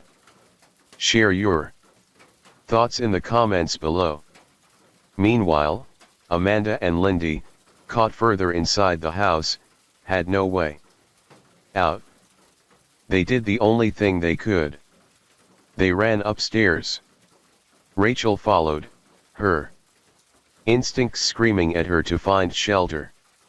Amanda locked herself in the bathroom while Lindy and Rachel dove into the master bedroom closet, barricading the door. Rachel braced herself, her foot pressed against the bottom of the door, her left hand gripping the doorknob with all her strength. Lindy crouched behind a chest of drawers, silent, barely breathing. At this point, James stormed through the front door while his gun was still drawn. He stomped up the stairs, rage fueling every step. He wanted Lamar, but Lamar was gone. Instead, he found Amanda. From inside the closet, Rachel and Lindy could hear him screaming. I believe Mr. Colley came over and tried to get into the closet door, and Amanda said, "He's not in there." "That's Rachel." "And Lindy in there." "That's Rachel and Lindy." And Lindy said, "It's Lindy in here." I never said anything, but she shouted out and said, "It's Lindy." At that time, I heard a shot while Amanda and Mr. Colley were arguing, and that was all I heard of Amanda. But if you think James' rage ended with Amanda, think again. His bloodlust wasn't satisfied. After gunning down his wife, he turned his attention to the master closet where Rachel and Lindy were hiding. As mentioned earlier, Rachel was using her arm to brace the door while Lindy frantically relayed their desperate situation to the 911 operator. James, growing more impatient by the second, pounded on the door, and shouted, "Open the door. Open it now." When they didn't comply, he fired. The bullet tore through the door, grazed Rachel's arm, and the searing pain forced her to stumble backward. That moment of weakness was all James needed. He kicked the door open, his eyes wild with rage. But Rachel got lucky. James wasn't looking for her. His target was Lindy. Without hesitation, he stormed past Rachel, giving her the split-second chance she needed. Heart pounding, she turned and ran, fleeing into the neighborhood, desperately searching for help. Meanwhile, Lamar, who had escaped earlier, had also found someone who called 911. But by the time law enforcement arrived, it was too late. James had vanished, leaving behind a house soaked in blood and horror. The once safe home was now a crime scene, a place of unthinkable violence and devastating loss. Information about a deadly rampage in a St. Johns County neighborhood. Investigators say James Colley shot and killed his wife and her best friend. Boss Lindy had been shot 3 times. Amanda 9. James had shot her once before forcing his way into the closet where Lindy and Rachel were hiding. Then after killing Lindy, he unleashed 8 more bullets into Amanda's body. He had started with a 9mm handgun, emptying it into Lindy. And when that was out of bullets, he pulled out his .445, a backup weapon, proof that he had come prepared for something far worse than just an argument. This wasn't just a crime of passion. It was pure calculated rage. But why? Not much is known about the early days of James and Amanda's relationship. Amanda was 36 years old in the year 2015, a year older than James. She was born in Orlando, Florida, and had built a successful life for herself. Professionally, she thrived, and socially, she was surrounded by people who adored her. James, on the surface, appeared just as put together. He worked in the mortgage industry and lived what seemed to be a stable life alongside his wife and children.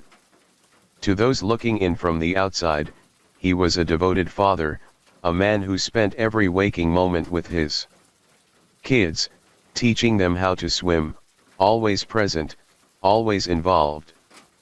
His sister Crystal spoke of him with admiration, painting a picture of a loving, family-oriented man. But behind the carefully crafted image of a devoted father and hard-working professional, James harbored a darkness that had been with him for years, a past stained with violence and unresolved trauma. According to his sister, James had grown up witnessing terrifying moments of rage. Within his own home, he had seen his mother, seething with fury over his father's infidelity, sitting on the stairs with a baseball bat in hand, waiting. The second his father walked through the door, she swung again and again, her anger manifesting in brutal blows. But the violence didn't end there. Another argument, another eruption of rage. This time, she reached for a knife, her temper spiraling out of control. And James stood there, a helpless child, watching it all unfold. He saw what unchecked anger looked like, what it could do, how it could consume a person. Did these moments shape him? Did they plant the seeds of his own uncontrollable fury? A defense lawyer would certainly argue that they did, that James was merely a product of his environment, repeating the cycle he had been exposed to. But trauma alone doesn't excuse what happened that night.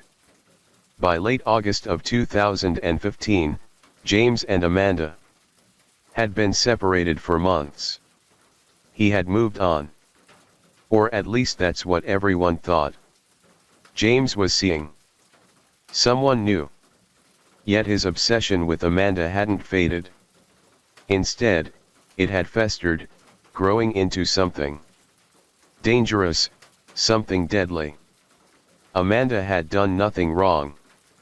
She had simply wanted to break free from their toxic marriage to rebuild a life of her own. But James refused to let her go.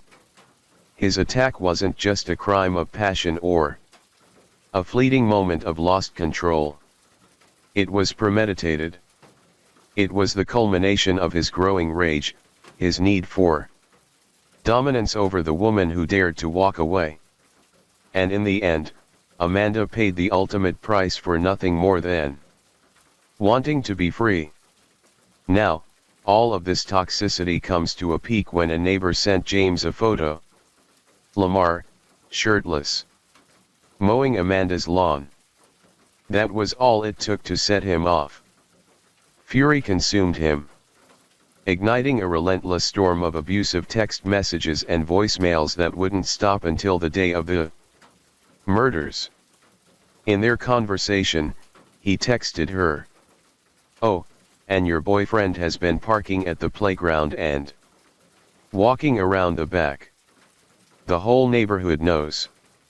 You should just have him park out front like a man. Yeah. Everyone knows what you are. Don't worry, I will speak with him face to face sooner than later." Amanda, trying to defuse the situation, responded, "He's not my boyfriend. Like I've told you before, he helps me with the yard work, painting, moving furniture, etc." But James wasn't having it. "So, why doesn't he park in the driveway if he isn't hiding? And I guess he is married, right? I have a picture of him." These weren't just messages. They were threats. And James had acted on threats before. Amanda had already filed a domestic violence injunction against him, but he had no respect for boundaries. He had violated the order before, once by stealing her clothes from the house and setting them on fire in the yard. In fact, on the morning of Thursday, August 27, the very day of the murders, James had been in court for violating that order. He had sat there calm, composed, no one knowing that in less than an hour he would commit an unthinkable act. Now, like many abusive partners, James was a contradiction. One moment desperate for forgiveness, the next consumed by paranoia and rage. Just a day before the murders on Wednesday, August 26, he sent Amanda a message dripping with regret. "Please try to start forgiving me so we can move on. I Really miss you and our family being together. But this wasn't love. It was manipulation. His so-called remorse was just another tool to control her. And when it failed, he resorted to terror. In the early hours of Thursday morning, at around 4 o'clock, James broke into Amanda's house. He wasn't there to apologize or win her back. He was there to confirm his worst fear that she had truly moved on without him. As he searched through her belongings, he found all the evidence he needed to send him into a rage. Men's clothing scattered around, adult toys, clear signs that Amanda was seeing someone else. It was the final trigger. Any lingering facade of sorrow vanished, replaced by pure, uncontrollable fury. He tore through the house like a madman, yanking open drawers, flipping furniture, ripping through her most personal possessions. By the time Amanda returned home around 9 o'clock that morning, she walked straight into a nightmare. Her home was unrecognizable, ransacked, torn apart as if a hurricane had passed through. Furniture was overturned, drawers emptied, personal belongings scattered and violated. The place she once considered safe had been transformed into a scene of chaos and destruction. Shaken and unnerved, she immediately reached out for support, calling her friends Lindy and Rachel. Perhaps she was seeking comfort, maybe advice. What she didn't know was that this phone call would unknowingly set the stage for the final tragic moments of her life. But James wasn't done tormenting her. Not satisfied with the destruction he had already caused, he sent Amanda a final chilling text. This time, his words carried a thinly veiled threat. "You're an awesome person. Don't take me from my kids. It's all I have. Call me or I'm going to come find you." His desperation was palpable, but so was the danger lurking behind his words. It was clear that if Amanda didn't respond, he was willing to escalate things further. Perhaps hoping to de-escalate the situation, Amanda called him back. At exactly 9:41 in the morning, she argued with him over the phone just 10 minutes after James had left the courthouse. It's unclear what was said between them, but whatever Amanda told him, it wasn't enough to stop him. At this point, nothing could. After the call, James moved with calculated precision. He drove to a gas station, then to his sister's house where he had been staying, then back to the gas station, this time to buy fuel. Somewhere along the way, he armed himself with 2 handguns, a 9mm and a .45 caliber. His every move was deliberate. He wasn't acting on impulse anymore.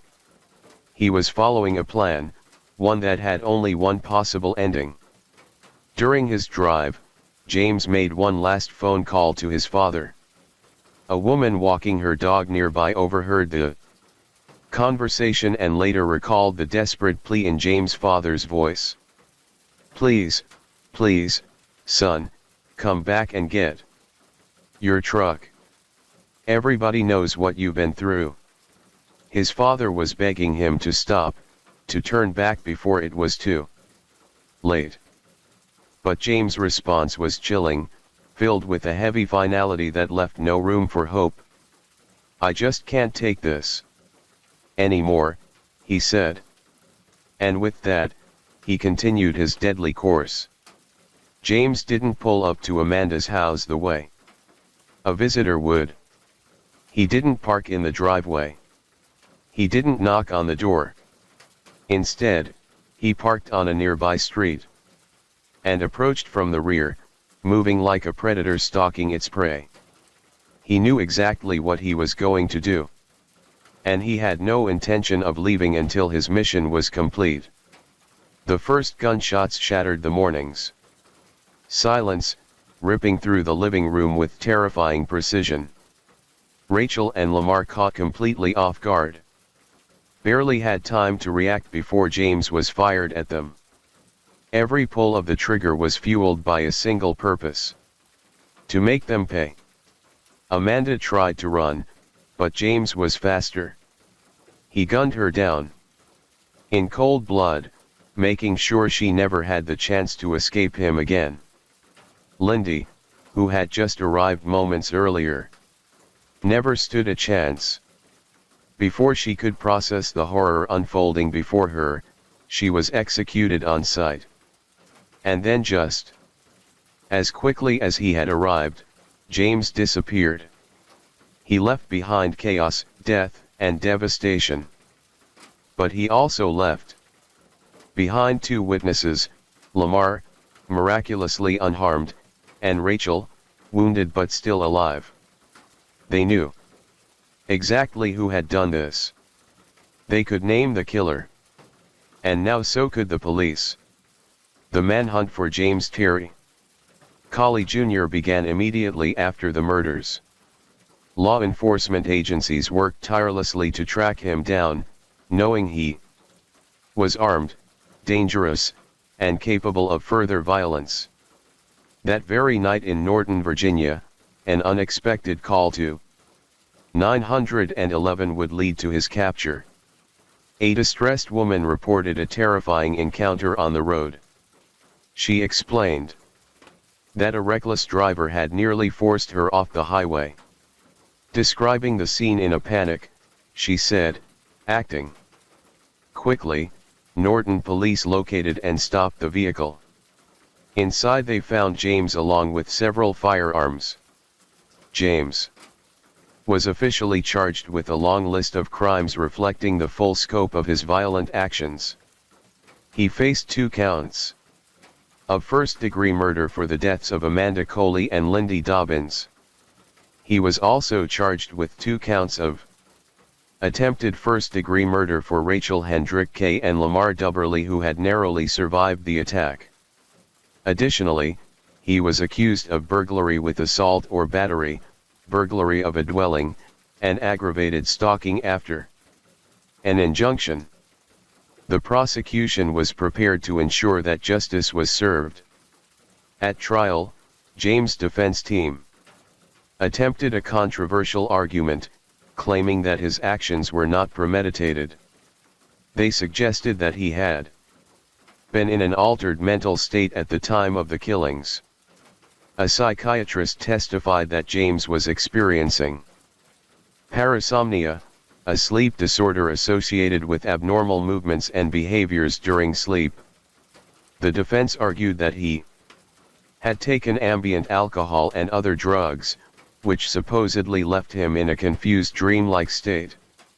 In essence, they were claiming that James Colley had been sleepwalking when he committed the murders. However, this defense quickly crumbled under scrutiny. Just an hour and a half before the shootings, James had been present in court, where he was seen behaving rationally, answering questions sensibly, and showing no signs of intoxication. He had explicitly denied being under the influence of any drugs or alcohol during the legal proceedings. This directly contradicted the claim that he was impaired at the time of the attack. Furthermore, surveillance footage, phone records, and witness testimonies all painted a different picture. One of a man who knew exactly what he was doing. The jury deliberated, but the decision was swift and unanimous. James Colley Jr. was found guilty on all counts. Not only that, but the jury also reached a unanimous recommendation for the death penalty. The prosecution had presented 4 aggravating factors beyond a reasonable doubt, solidifying their case. First, James had been previously convicted of another violent felony. since he had committed multiple murders and attempted murders at once. This applied. Second, he carried out the murders while engaging in burglary. Third, each murder was deemed especially heinous, atrocious, or cruel. Finally, and perhaps most damning, the jury found that he had committed each killing with cold, calculated premeditation. One of the most haunting testimonies came from the medical examiner, who revealed that Amanda Coley had been fully aware during the entire attack. She had been shot 9 times before finally succumbing to her injuries. The sheer brutality of the crime reinforced the jury's decision. This was not an accident, a crime of passion. It was an execution. In November of 2018, James Coley Jr. was sentenced to death. He appealed the verdict, but in 2020, the courts upheld his sentence. Today, he remains on death row awaiting. The judge called it more than murder. He described it as executions. Now, James Coley has been sentenced to death. Coley murdered his wife and her best while they begged for their lives. Clearly, Judge Howard Meltz didn't believe Coley's explanation that it was all an accident, his fate. Now, what made this case even more controversial was the unwavering support James received from his own family, particularly his sister. Before the trial even began, she stood firmly by his side, fully believing in his innocence. In one recorded call, she even led a heartfelt prayer for him, asking that he'd be released safely from jail. But what she failed to consider was the devastating reality of his actions. No matter how deep her love for her brother ran, or whatever justification James may have believed he had, nothing could ever make up for the fact that he stole the lives of 2 mothers, women who left behind a total of 5 young children. These children were now forced to grow up without the warmth, love, and guidance of their mothers. Their families were left shattered, their lives forever changed by an act of violence that could never be undone. During the trial, Lindy Dobbins' husband took the stand. His testimony filled with grief and devastation. He spoke about the unbearable pain of losing his wife, about how their children had to face life without their mother, and how the loss had left a wound that would never fully heal. His words were a painful reminder that behind every crime, there are innocent lives that suffer. If swim team t-shirts were designed with a Swimming for Lindy logo to remember it is not suffer the most. Story 4. It was a quiet neighborhood in Kirkland, Washington. A place where families thrived, where children played without fear. But on the night of July 17, 2006, something unimaginable happened. The 911 call came in at 11:32 a.m. The house of a Ukrainian family was on fire. When firefighters arrived, they had no idea that inside, beneath the collapsing structure, lay a horror beyond belief. In the peaceful neighborhood near Forbes Lake in Kirkland, Washington, the Milan family lived what many would call the American dream. Their home was filled with love, laughter, and the warmth of a life well built until a tragic event wiped them out in an instant. At the heart of the family was Leonid Leo Milan, a dedicated sergeant in the Washington National Guard. His journey began in 1989 when he and his family immigrated from Ukraine, embracing the promise of a new life in the United States. By 2006, Leo was serving in Iraq, facing the harsh realities of war with unwavering strength. But no matter how far he was from home, his heart remained with his family, counting down the 6 weeks until he could finally return to them. He was deeply loved and supported by his dear wife Olga. Born on July 22, 1977, Olga was not only a devoted wife, but also a nurturing mother and a professional in her own right. She worked as a dental assistant in Bellevue, balancing her career with the responsibilities of raising 2 young sons. Described by neighbors as friendly and outgoing, Olga had an innate ability to make those around her feel welcomed and valued. The couple had 2 beloved sons. 5-year-old Justin and 3-year-old Andrew were the heartbeats of the Milken household. Their playful energy often led them to the shores of Forbes Lake where they spent summer holidays swimming. Justin in particular took immense pride in his father's military service, often sharing with others, quote, "He's in the military service." These kids were not only loved deeply by their parents, but their aunt and Olga's sister would also spoil them rotten. At 24, Lubaf, Olga's younger sister, was a beacon of ambition and kindness. A sophomore at Seattle Pacific University, she was pursuing a bachelor's degree in foreign languages. Known for her generosity and a solid belief in the goodness of people, Lub was a cherished friend to many. She frequently visited the Milan family out of love for her nephews Andrew and Justin. The Milan family's journey from Ukraine to the United States was a difficult one.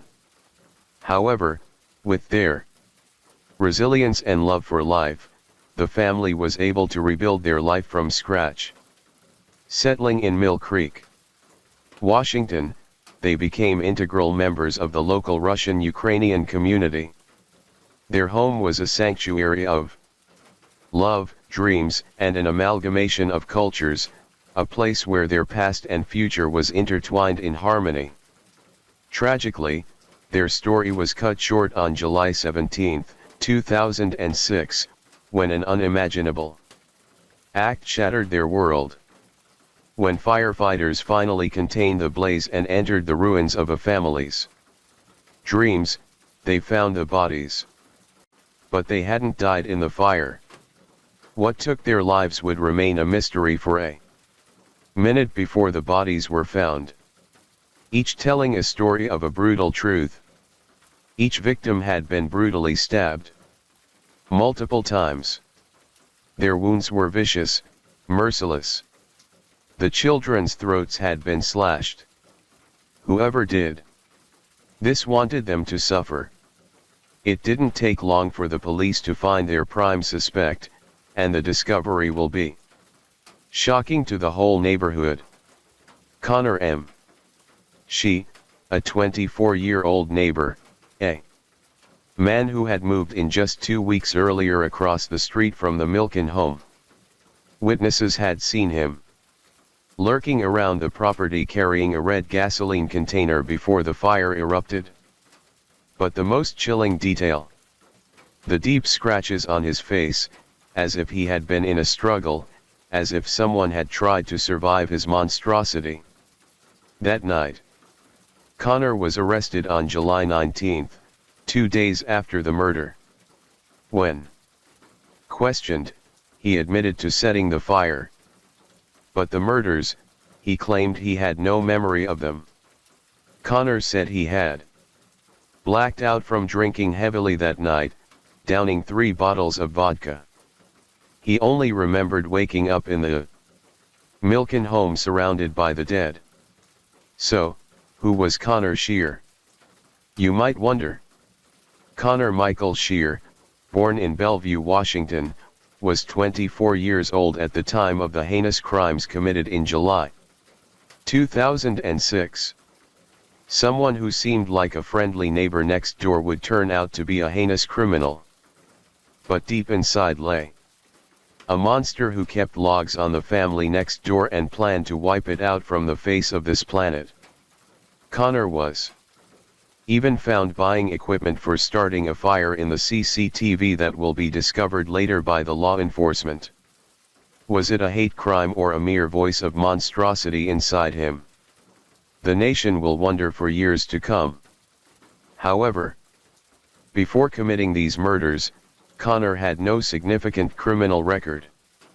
His sudden and brutal actions on July 17, 2006 shocked the community, leading to his arrest and subsequent conviction for the murders of Olga Milan, her two young sons, Justin and Andrew, and her sister, Lyubimina. Connor's version of events was almost too convenient. He admitted to taking a shower in the milk and home. He admitted to changing into hospital scrubs he found inside. He admitted to buying gasoline and burning the house down, deliberately covering his tracks. But he would never admit to the murders themselves. Instead, he begged the jury to believe him. However, the evidence against him was overwhelming. As investigators took a dive into the aftermath of the Milan family tragedy, they meticulously gathered evidence that would later become crucial in the prosecution of Connor Shear. The crime scene, though ravaged by fire, brought up several critical findings. Number 1, the hunting knife.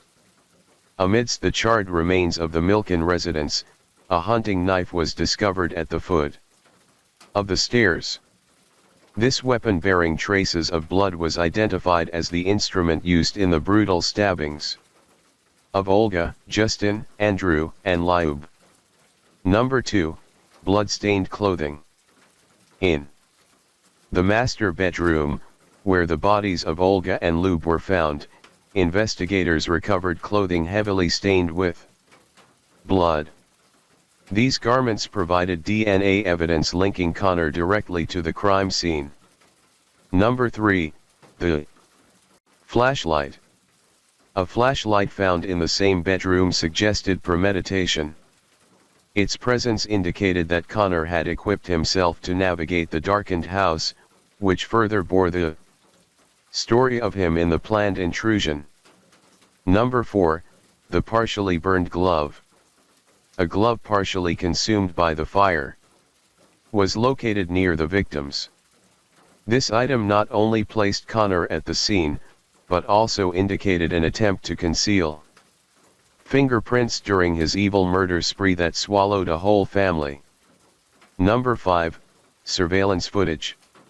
Security cameras captured Connor purchasing gasoline from a nearby station shortly before the fire was reported. This footage corroborated the timeline and his intent to destroy evidence by setting the house ablaze. Number 6, physical injuries. Observations made during Connor's arrest noted fresh cuts and scratches on his face and neck. These injuries were consistent with defensive wounds inflicted by the victims during the struggle, further linking him to the heinous act. The conclusion was horrifying yet simple. This wasn't an accident. This wasn't a drunken mistake. This was a massacre. A crime committed in cold blood that was both pre-planned and done in pure brutality. 3 years later, the court trial of Connor began. Jury selection alone took weeks. The death penalty was on the table. Prosecutors argued that Connor had planned the attack, that he had entered the home armed with the intent to kill, that he had wiped out an entire family in cold blood, and then he tried to erase his crime with fire. Connor's defense team played the only card they had: alcohol-induced blackout. They brought in addiction experts, psychiatrists, and toxicologists to argue that Connor had been too intoxicated to form intent, that he couldn't remember killing anyone because his mind had blacked it out. Whether it was a genuine concern for Connor or a mere effort to save him from merciless punishment, the jury did not buy it. During the penalty phase, Connor took the stand. In a 25-minute emotional plea, he asked the jury for mercy. He apologized to the victims' families. He admitted to burning the house, but he never once confessed to the murders. Dressed in standard prison attire, Connor appeared markedly different from the man who had been arrested years prior. His demeanor was subdued, his face etched with lines of remorse and anxiety. As he began to speak, his voice wavered, and he frequently dabbed at his eyes with a tissue, attempting to maintain composure while also showing remorse through his sunken posture. "I know you don't want my words. I know you don't want my tears," Connor began, his voice barely above a whisper. "You want your family back. I can't give them back to you." Each word seemed to weigh heavily upon him, as if he were grappling with the enormity of his actions in real time, or just that he was a really good actor. He paused. The silence lingered in the courtroom as everyone awaited his next words. "I may not have the right to ask anything of you," he continued. "But I'm asking for your mercy. If not for me, then for my family." The plea extended beyond his own life, reaching out on behalf of his mother and sister, who sat in the courtroom. Their faces portrayed anguish and hope at the same time. But what about the innocent family? Everyone else wondered. Throughout his allocution, Connor refrained from discussing the specifics of the crimes, adhering to legal advice and the constraints of the allocution process, which allows defendants in death penalty cases to speak without facing cross-examination. Instead, he focused on expressing his remorse and the impact of his potential execution on his own family. His words were not enough. As he spoke, the families of the victims sat stoically, their faces reflecting a mixed and complex emotion of pain, anger, and perhaps a yearning for closure. Olga's husband, Leonid Milan, who had been serving in Iraq at the time of the murders, listened intently, his expressions impossible to understand. The loss he had endured was unimaginable. And now he was confronted with the raw humanity of the man responsible, yet desperate for his mercy. Connor's defense attorney, James Conroy, had previously presented a narrative of a troubled individual battling alcoholism, suggesting that Connor had experienced an alcohol-induced blackout during the time of the murders. However, the jury had found this defense unconvincing, leading to the guilty verdicts. Now, in this final moment, Conroy hoped that Connor's display of remorse might sway the jury toward leniency. The prosecution, led by King County Deputy Prosecutor Scott O'Toole, had painted a starkly different picture. They described Connor as a calculated killer who had invaded a family's home and committed unspeakable acts. All evidence pointed towards the atrocity of his planned crime. O'Toole had invoked the profound loss experienced by the Milan family, highlighting the innocence of the young boys whose lives were brutally cut short by this heinous man. As Connor concluded his allocution, he looked directly at the jury, his eyes pleading. "I've been told by people I'm going to die. I'm going to hell," he said, his voice breaking. "I'm already there." With these final words, he returned to his seat, leaving the jury to grapple with the weight of his plea and the gravity of their impending decision. The courtroom remained silent as the jurors absorbed what they had heard. The decision before them was monumental, balancing the scales of justice, the demands of society, and the remnants of mercy that Connor's allocution sought to awaken. The lives of many hung in the balance, not just Connor's, but also those irrevocably changed by his actions. In the days that followed, the jury would deliberate, each member wrestling with their conscience, the law, and the emotional testimonies presented throughout the trial. The allocution had added a deeply personal dimension to their task, humanizing a man convicted of inhuman acts. Their verdict would not only determine Connor's fate, but also echo through the lives of the victims' families, the Ukrainian community, and the broader discourse on justice and redemption. All eyes were on the jury, waiting for a verdict that did justice to all. In the aftermath of the brutal murders of Olga, her two sons, Justin and Andrew, and her sister, Lyubovina, the legal proceedings against Connor Sheeman culminated in a highly publicized trial. On April 12, 2010, Connor was found guilty on 4 counts of aggravated first-degree murder and 1 count of first-degree arson. The only question that remained was, would he live or die? The penalty phase of the trial, which lasted 2 weeks, was emotionally charged. The jury deliberated for a day and a half before unanimously recommending the death penalty. On May 5, 2010, King County Superior Court Judge Gregory Canova formally sentenced Connor to death by lethal injection. As the verdict was read, Connor reportedly shook his head, while Leonid Milan, the surviving husband, father, and brother-in-law of the victims, relieved, expressing a sense of justice being served.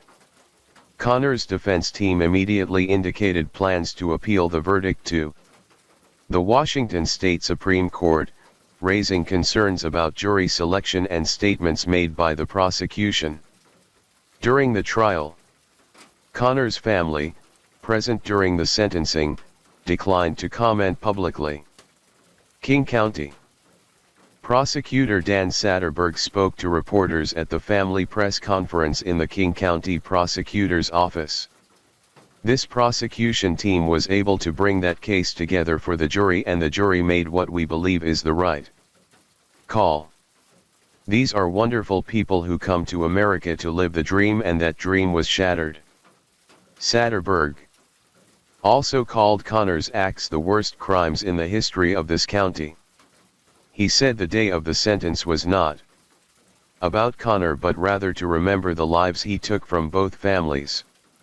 In 2018, the Washington State Supreme Court ruled the state's death penalty unconstitutional, citing concerns about racial bias and arbitrary application.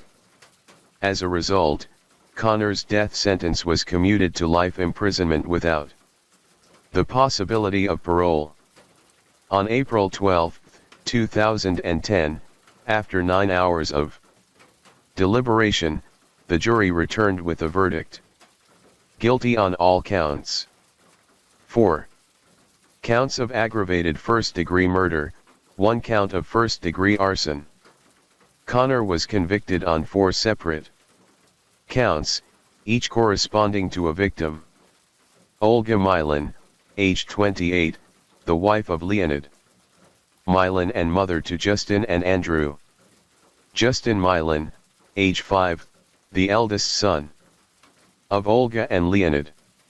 Andrew Milan, age 3, the youngest son of Olga and Leonid. Lyubovina, age 24, Olga's younger sister. The prosecution highlighted several aggravating factors to elevate the charges: multiple victims, the simultaneous killing of 4 individuals, vulnerability. The ages of Justin and Andrew highlighted the defenselessness of the victims. Attempt to conceal a crime. The arson was presented as a planned effort to destroy evidence and obscure the murders. Connor was found guilty of intentionally setting the Milken residence ablaze following the murders, which also meant that the murder was premeditated. The prosecution argued that the fire was a deliberate act to eliminate evidence and hinder the investigation. The jury deliberated for approximately 9 hours before reaching their unanimous decision. As we discussed before, the jury initially sentenced Connor to death by lethal injection. But why was his sentence changed to life imprisonment? You may wonder. Following the guilty verdicts, the trial proceeded to the sentencing phase to determine whether Connor would face the death penalty or life imprisonment without parole. On May 5, 2010, the jury recommended the death penalty for Connor. This decision was based on the heinous nature of the crimes and the presence of multiple aggravating factors. Subsequently, the presiding judge affirmed the jury's recommendation, officially sentencing Connor to death. However, subsequent legal developments brought about the change that would alter the course of Connor's life.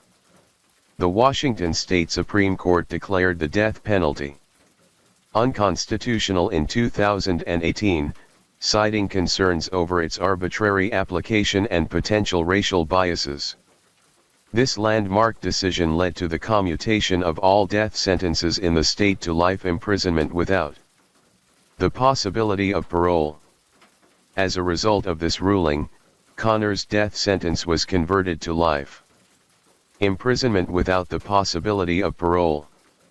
In the quiet suburb of Kirkland, Washington, a community bore witness to an unimaginable tragedy that would forever alter the life of one man, Sergeant Leonid Milan, serving with the Washington National Guard in Iraq.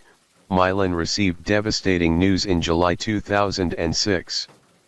His entire family had been brutally murdered and their home set ablaze in an attempt to conceal the heinous crime. The victims were his beloved wife Olga, their 2 young sons, Justin and Andrew, and Olga's sister, Lyubov Batvina. The journey from war to another war at home was filled with grief and questions of why did this happen to him.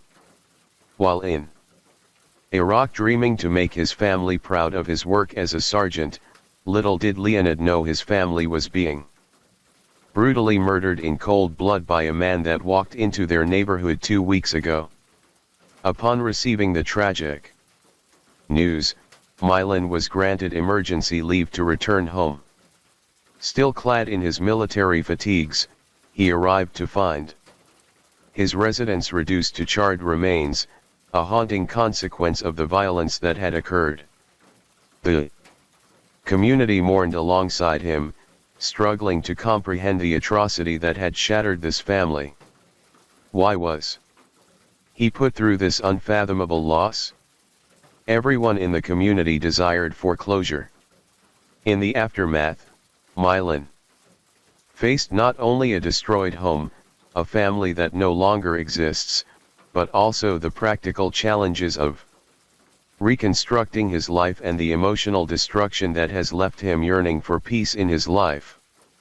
His home, once filled with laughter and love, is now a grim symbol of loss. However, the ever-resilient sergeant decided to rebuild the life that was taken away from him by a man he barely knew. A man that had no business destroying his life like the way he did.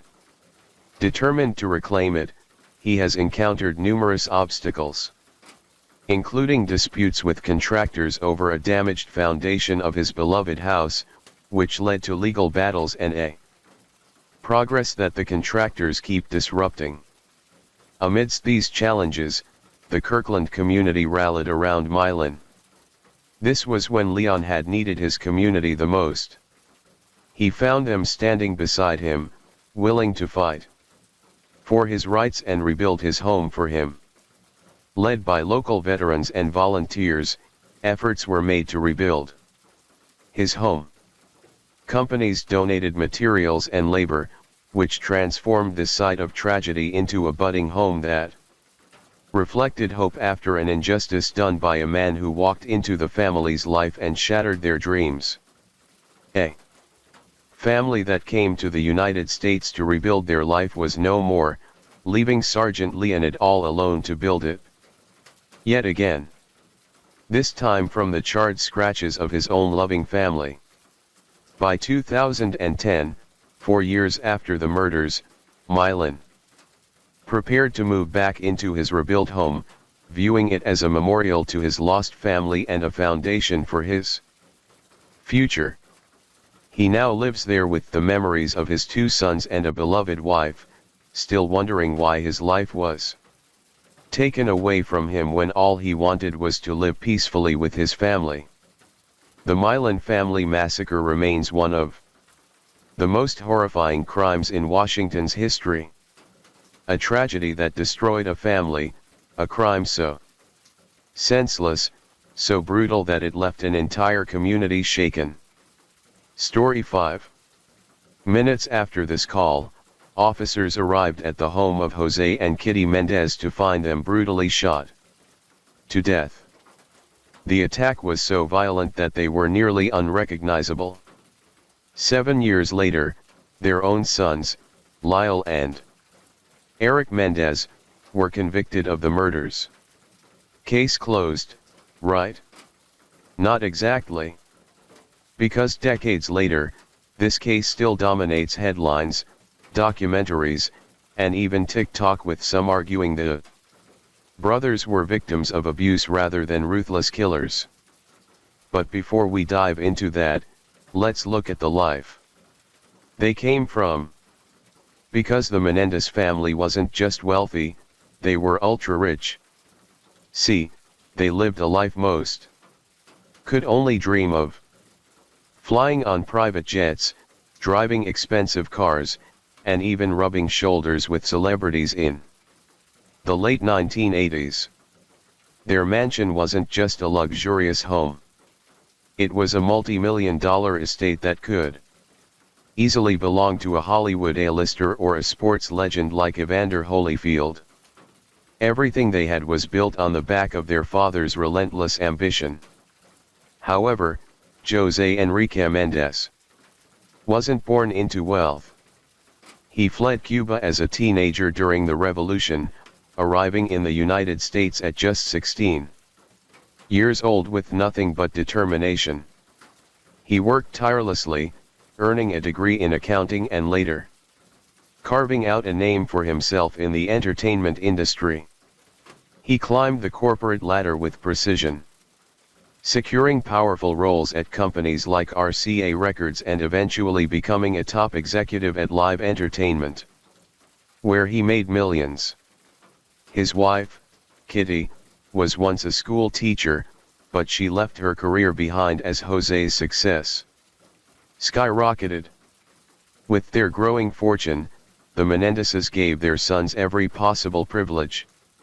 Lyle and Eric attended elite private schools, wore designer clothes, and lived a life free from financial worries. But beneath the glamorous surface, cracks were forming in the perfect family image. Eric, the younger of the two, had an undeniable talent for tennis, ranking among the top young players in the country. His potential could have taken him to the professional level, competing against tennis legends like Pete Sampras and Andre Agassi. Lyle, the older brother, was accepted into Princeton University, but he struggled academically and was eventually suspended for plagiarism. By the summer of 1989, Lyle was 21 and Eric was 18. Their future was seemingly set. Their father's fortune, their connections, and their privileged upbringing meant they had access to a world of opportunity. The Menendez estate alone was worth well over $10 million and had things played out differently. Their father might have told them, "One day, kids, all of this will be yours." Instead, on the night of August 20, the Menendez brothers walked into the family room where their father was watching television. Armed with shotguns, they unleashed a brutal attack, firing multiple rounds at their parents. The gunshots echoed through the mansion, shattering the illusion of a perfect family. When it was over, their father was riddled with bullets. His body slumped over in the chair where he had been watching television. Their mother, who had tried to escape, was shot so many times that part of her skull was blown away. The sheer violence of the attack stunned even the most seasoned investigators. But what happened next was just as shocking. The brothers didn't panic. They didn't flee in fear. Instead, they cleaned themselves up, changed into fresh clothes, and went to the movies. That night, while their parents' bodies lay lifeless in their blood-soaked home, Lyle and Eric sat in a theater watching Batman.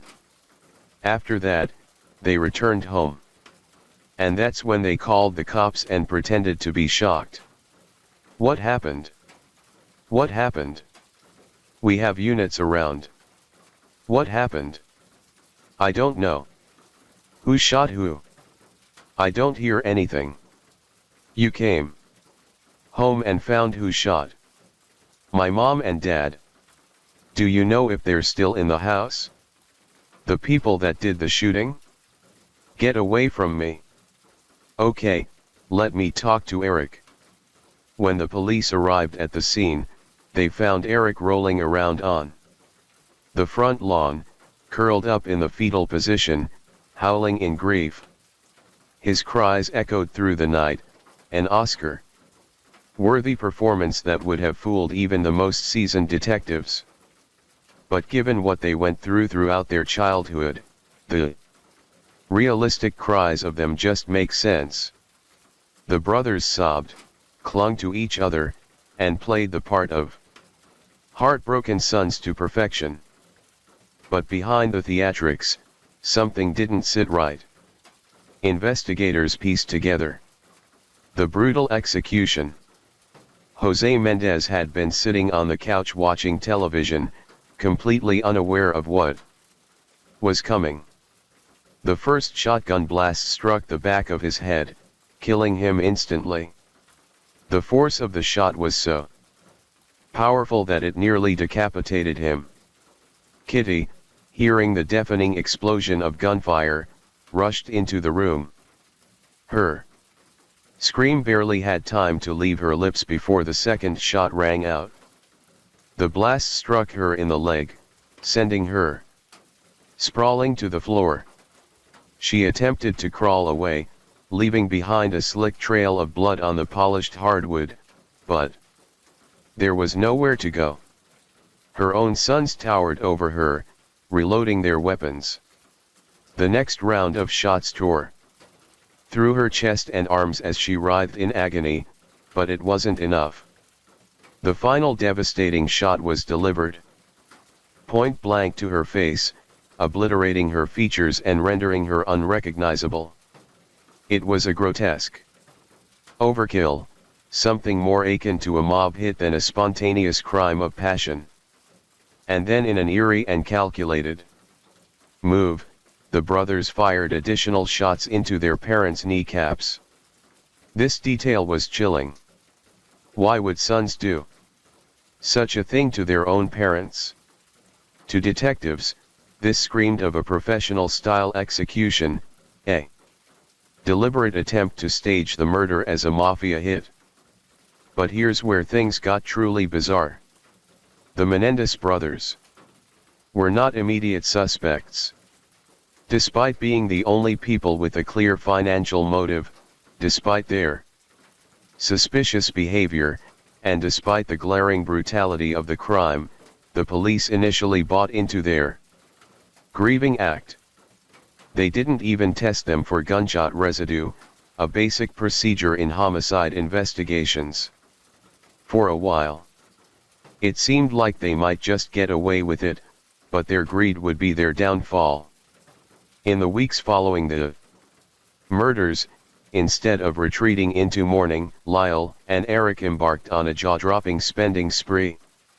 Lyle returned to the Princeton area and began a kind of spending frenzy. His friends say they thought it was his way of dealing with his grief. Over several weeks, he bought clothes, a Rolex, a $62,000 Porsche. Rather than return to school, he bought a restaurant, saying his mother would have been pleased. Meanwhile, Eric wasn't exactly keeping a low profile either. He hired a new top tennis coach. On top of that, the brothers vacationed in exotic locations, like London and the Caribbean, dined at five-star restaurants in Los Angeles, and drove around town in their deceased mother's Mercedes-Benz SL convertible. The money hemorrhaged out of their accounts at an alarming rate. In just 6 months, they had burned through over $700,000. They moved into high-end condos in Marina del Rey, flaunting their newfound freedom with reckless abandon. But while they were celebrating their new lives, the police were busy chasing a dead end. Investigators initially believed Jose Mendez's business dealings had made him a target. He was known for his ruthless and cutthroat style, making enemies in the entertainment world. The police considered the possibility of a mob hit. The staged kneecap shots made it look like an organized crime execution. But something didn't add up. If the mafia wanted Jose, why kill Kitty, too? And why had nothing been stolen? As detectives struggled to find leads, Eric made a mistake that cracked the case wide open. Feeling guilty, overwhelmed, and unable to keep the secret buried, he confided in his psychologist, Dr. Jerome Oziel. He admitted everything. How they planned the murder, how they executed it, and how they covered it up. Dr. Oziel, bound by doctor-patient confidentiality, initially kept the confession secret. But here's where things took a wild turn. Oziel had a mistress, a woman named Juden Smith. She knew about the confession, and in a moment of betrayal, she went to the police. Now, if you were the doctor's mistress at the time, what would you have done? According to her, she knew that Lyle and Eric were sexually abused. So, if you knew that for a fact, would you still report it to the police? I want to hear your thoughts on this. At this point, Lyle and Eric were still oblivious. They truly believed they had pulled off the perfect crime, while even went so far as to hire bodyguards for his shopping trips, parading around like a celebrity. Additionally, the two brothers had just established their own business called the Menendez Investment Enterprises. But law enforcement wasn't so easily fooled. With Juden Smith's tip, they finally had the breakthrough they needed. The police were about to turn the tables on the Menendez brothers, and the downfall of Lyle and Eric was just beginning. They arrested Lyle first, since he was in California. And then Eric was taken into custody after he returned from playing in a tennis tournament in Israel. The case, however, was anything but simple. The legal battle was just beginning, and what followed was a courtroom drama filled with shocking twists and relentless maneuvering from both the prosecution and defense. The prosecution had what they believed to be a solid piece of evidence: the therapy session tapes. A judge ruled that these tapes could be used in court, but the brothers had hired a top-tier legal team, and they fought tooth and nail to suppress them. For over a year, every motion, every appeal, every legal loophole was explored. It was a fierce battle of legal expertise and strategy, stretching out the case, and delaying the inevitable. First things first, let's talk about the person who first knew who killed the Menendez parents, Dr. Jerome Oziel. I recall Eric said it began with sort of a casual conversation between the two of them. They started discussing what would happen or how it would be if the person who was a dominating force and a negative force and a very controlling person in their life wasn't there anymore. And at that point it evolved into a discussion about him killing of the parents, most particularly the father. Menendez described for you in particular what it was that he was upset with his father about. Yes, he did. What did he say? Well, basically that the father had just been completely dominating and controlling, was impossible to please, and had perfectionistic standards, that he was controlling of a lot of different aspects of Eric and Elle's life in a very extreme way. They went up to the office where the infamous confession tape was recorded, a piece of evidence that would shake the entire case. But despite how damning the tape was, it didn't immediately lead to a guilty verdict. Instead, it played a major role in the Menendez brothers' defense. They claimed that their father had abused them for years physically, emotionally, and sexually, and they saw no other way out. In the tape, the brothers not only admitted to the murders, but also revealed something shocking. They had found their mother's suicide note before the killings, which deeply affected their decision. Eric described his mother's pain, how she discovered their father's long-term affair, and how it broke her. He recalled her struggling with alcohol and pills, telling him, "You don't understand how much stress I'm under. I take 13 pills a day and drink." The brothers believed that by killing her, they were actually doing her a favor, freeing her from misery. But there was also another terrifying thought. If she took her own life, they would be left alone with their father. And that was even worse. Eric later testified in court, revealing horrifying details about the abuse. He said that one night he finally told his older brother, Lyle, what had been happening. When asked why, Eric simply said, "I wanted it to stop." "Is it you telling Lyle about something that was happening?" My dad. Veronica, can I ask a leading question? If you don't ask, my dad. Wait 1 second. He was in the process of answering, so there's no need to ask. Can you answer the question? Yes. Okay. Is you telling law? What? My dad had been molesting me. He described how their father forced him into oral sex and even used pins and tacks to hurt him during the assaults. He also shared that their father once threatened him with a knife, a jagged Rambo knife, to keep him silent, while also took the stand and testified about the abuse he suffered between the ages of 6 and 8. After sports practices, he would massage me and we would have these talks, and he would show me and he would fondle me and he would ask me to do the same with him, and I would touch him and we would undress. Where would this take place? In my bedroom. And how often would this happen? Like 2 or 3 times a week. And for how long did this happen? Not too long. It began to change. When did it begin to change? I'm not sure exactly at what time, but almost close to when I was 7. And how did it change? Just became more involved. What do you mean? More involved? We would be in the bathroom and he would put me on my knees and he would guide me all my movements. And I would have oral sex with him. Did you want to do this?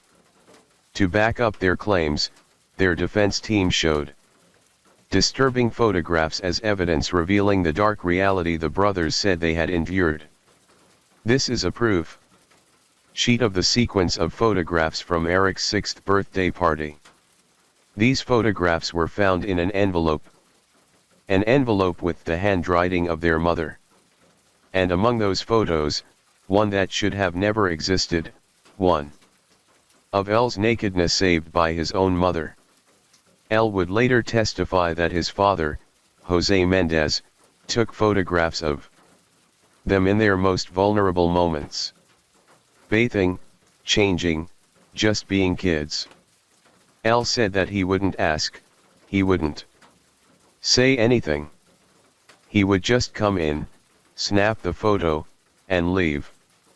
L described in court how after sports practice, his father would massage him.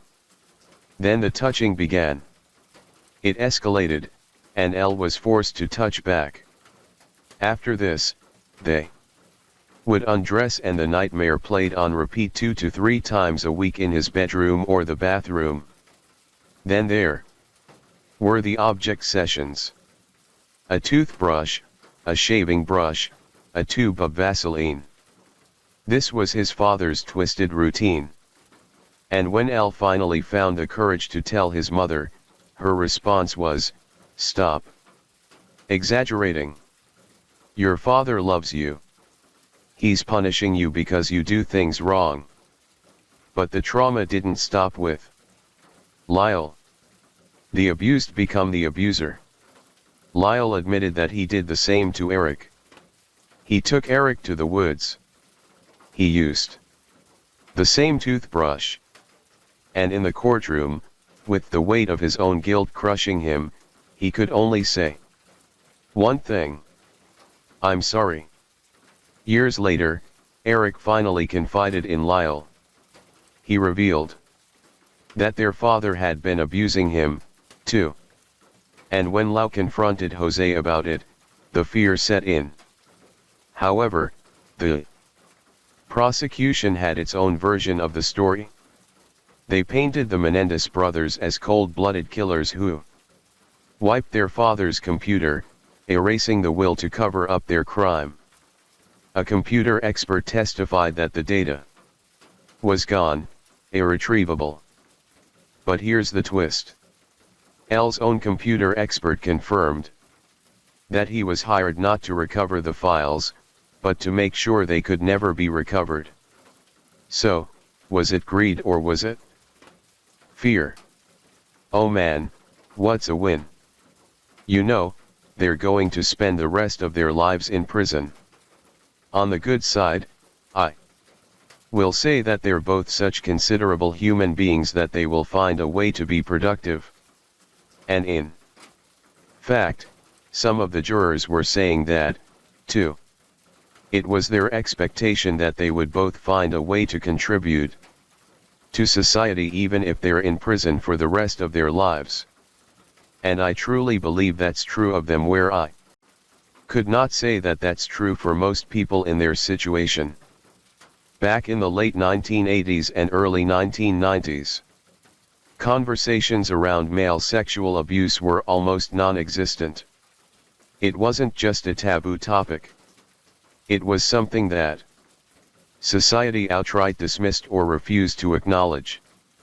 Many people found it hard to believe that men, especially young men from wealthy, privileged backgrounds, could be victims of such horrific abuse.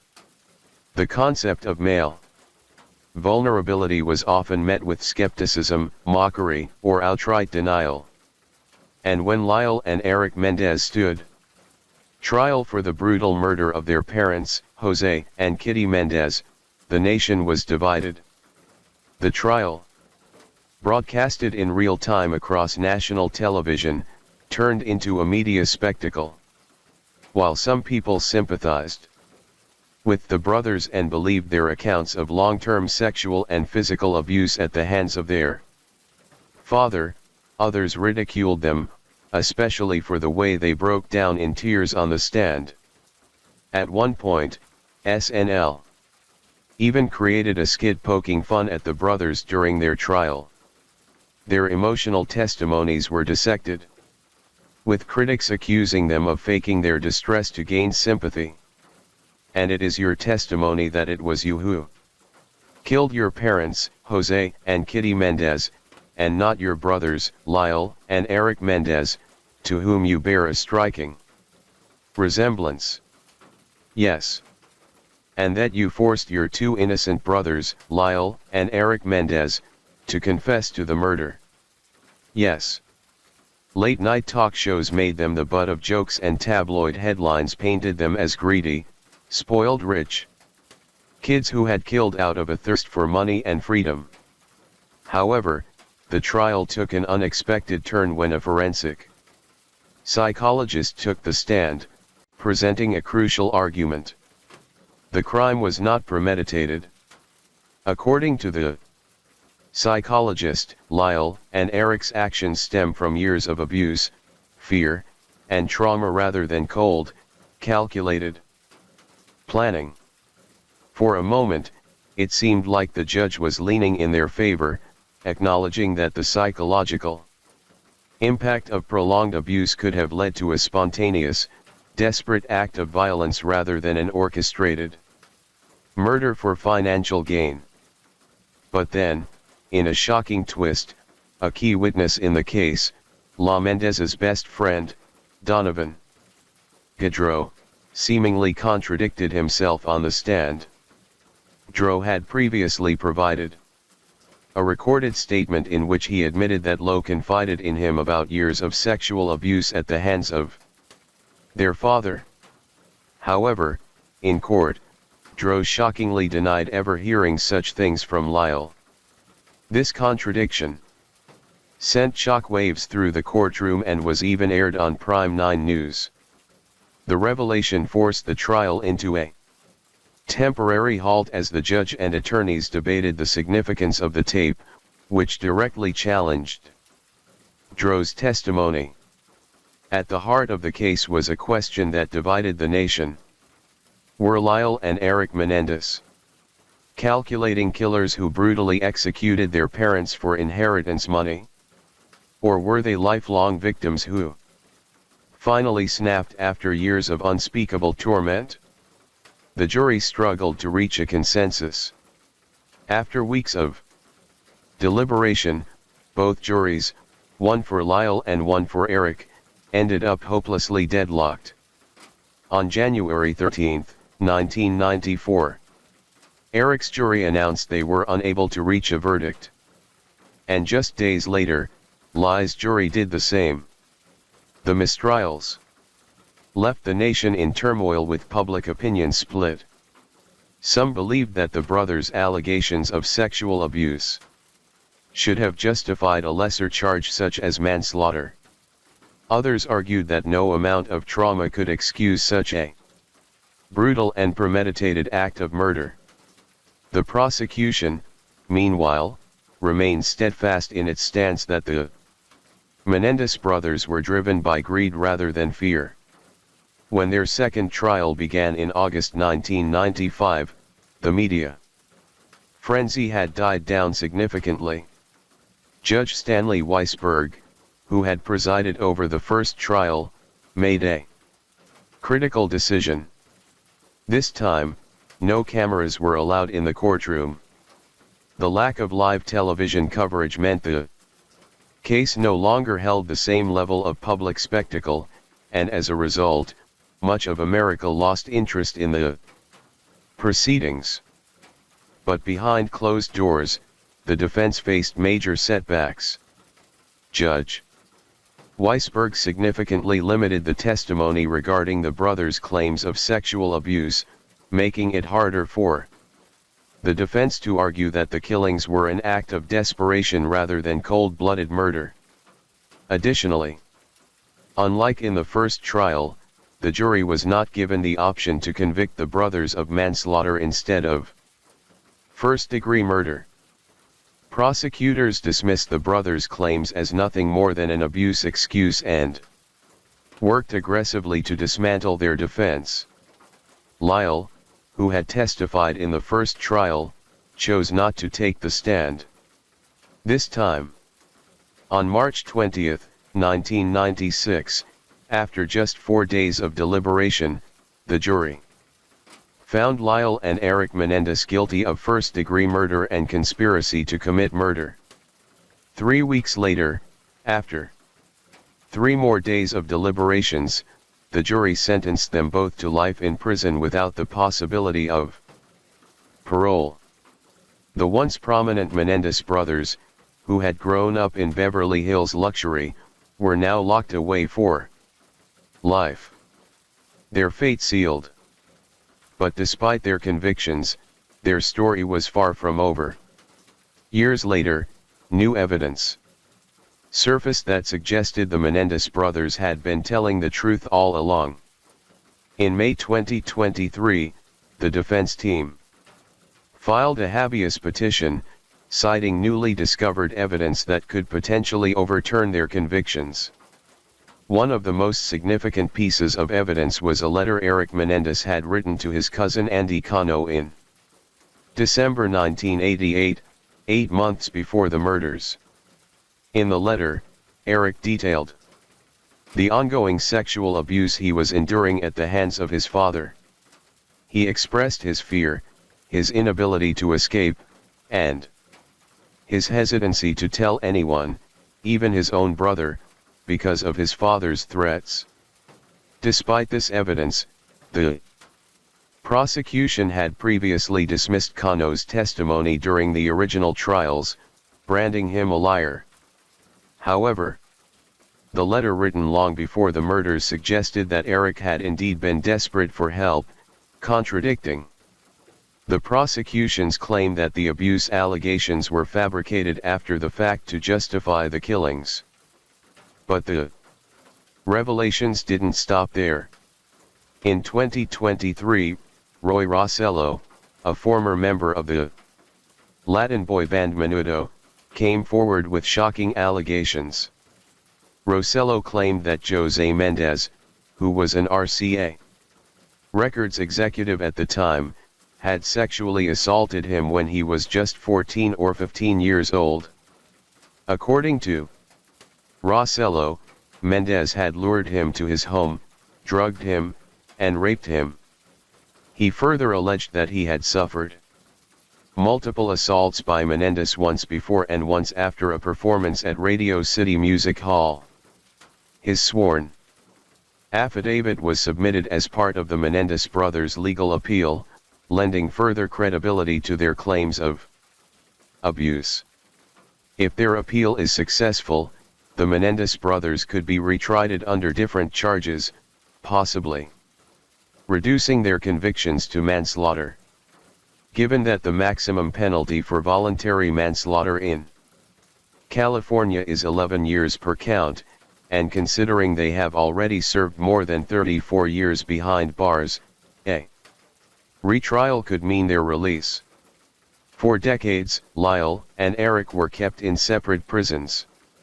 Lyle at Mule Creek State Prison and Eric at Richard J. Donovan Correctional Facility. They were only allowed to communicate through letters. But in 2018, after nearly 20 years apart, the California Department of Corrections granted their request to be housed together. The moment they were reunited was deeply emotional, with both brothers expressing relief and joy at finally being able to see each other again. Life behind bars has been drastically different for each brother.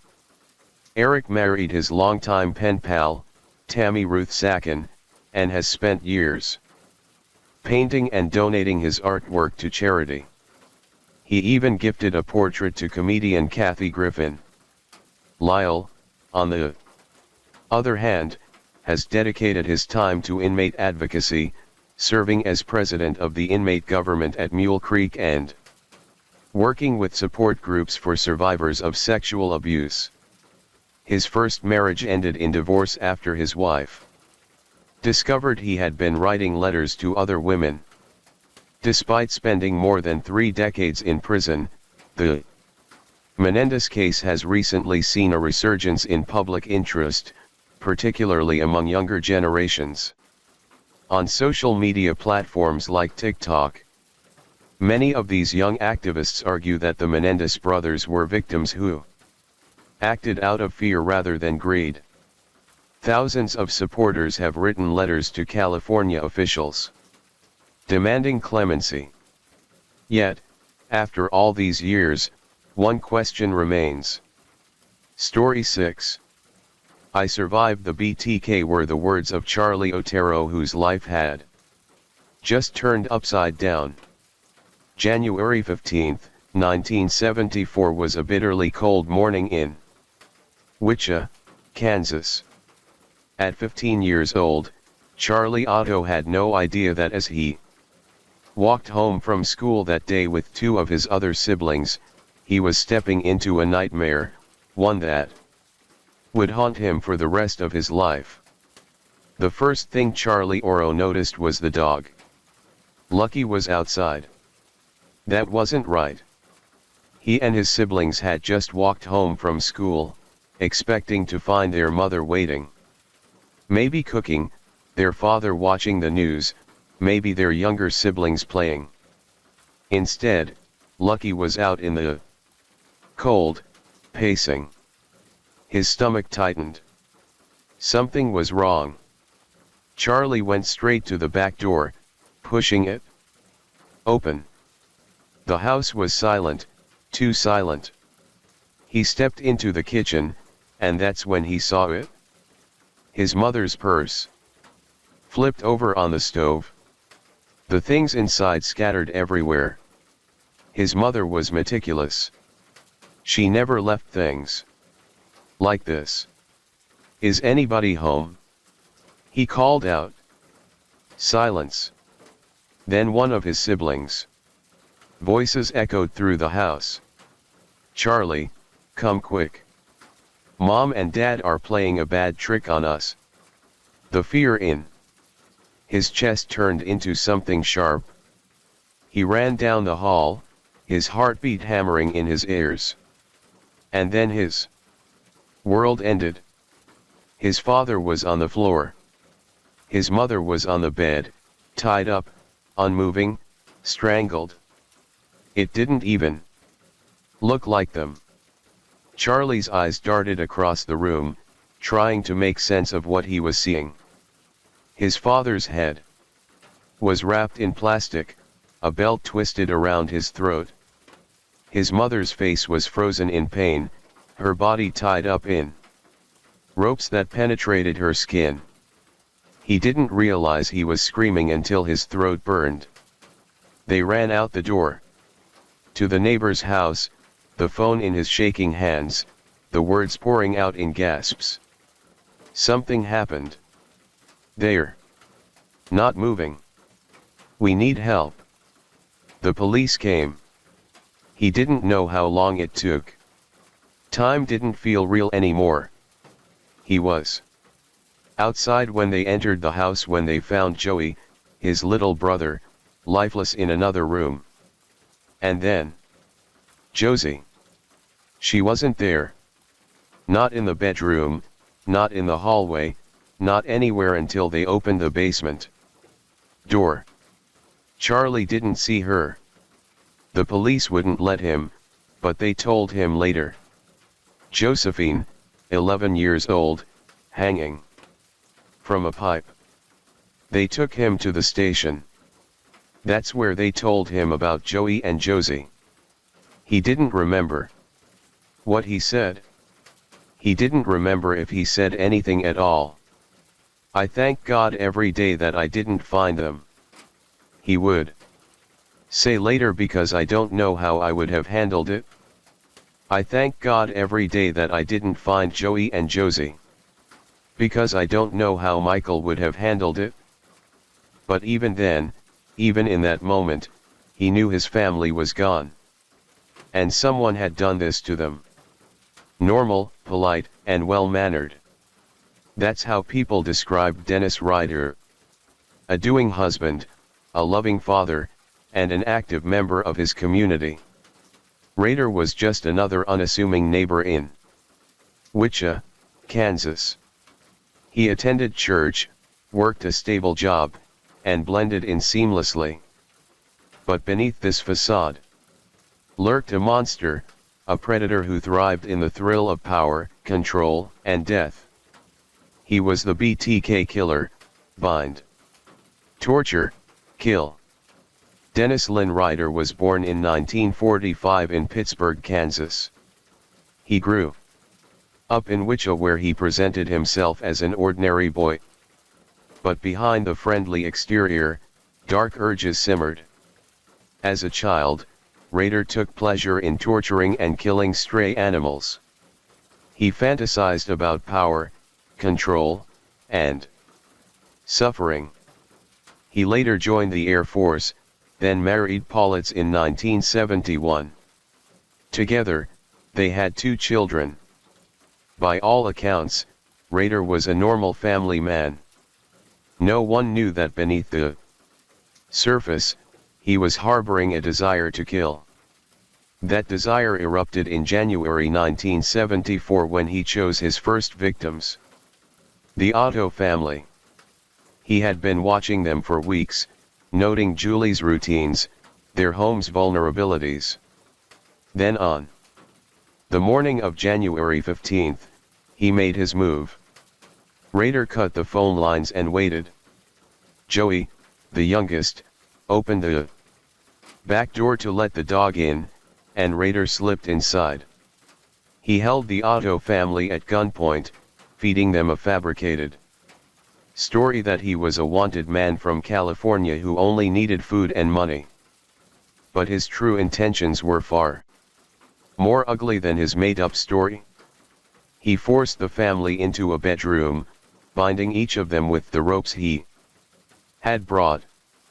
Joseph Otto Sr. fought back, but Raider overpowered him, securing his wrists and feet. Then he placed a plastic bag over his head. When Joseph chewed a hole through it, Raider tightened another bag over him, watching as he slowly suffocated. Juliro's desperate plea came next. "Please save my son," she begged, referring to Joey.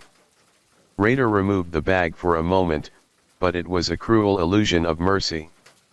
Moments later, he strangled her to death with a rope. Then came Joey.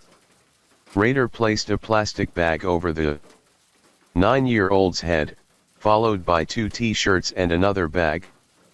He watched as the child thrashed, gasping for air, until he finally went still. But the worst was yet to come.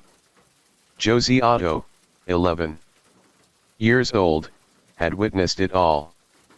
Now Raider led her to the basement.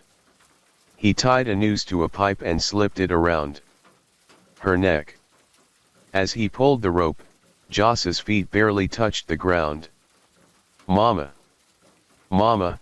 she cried. Her long hair got in his way as she struggled.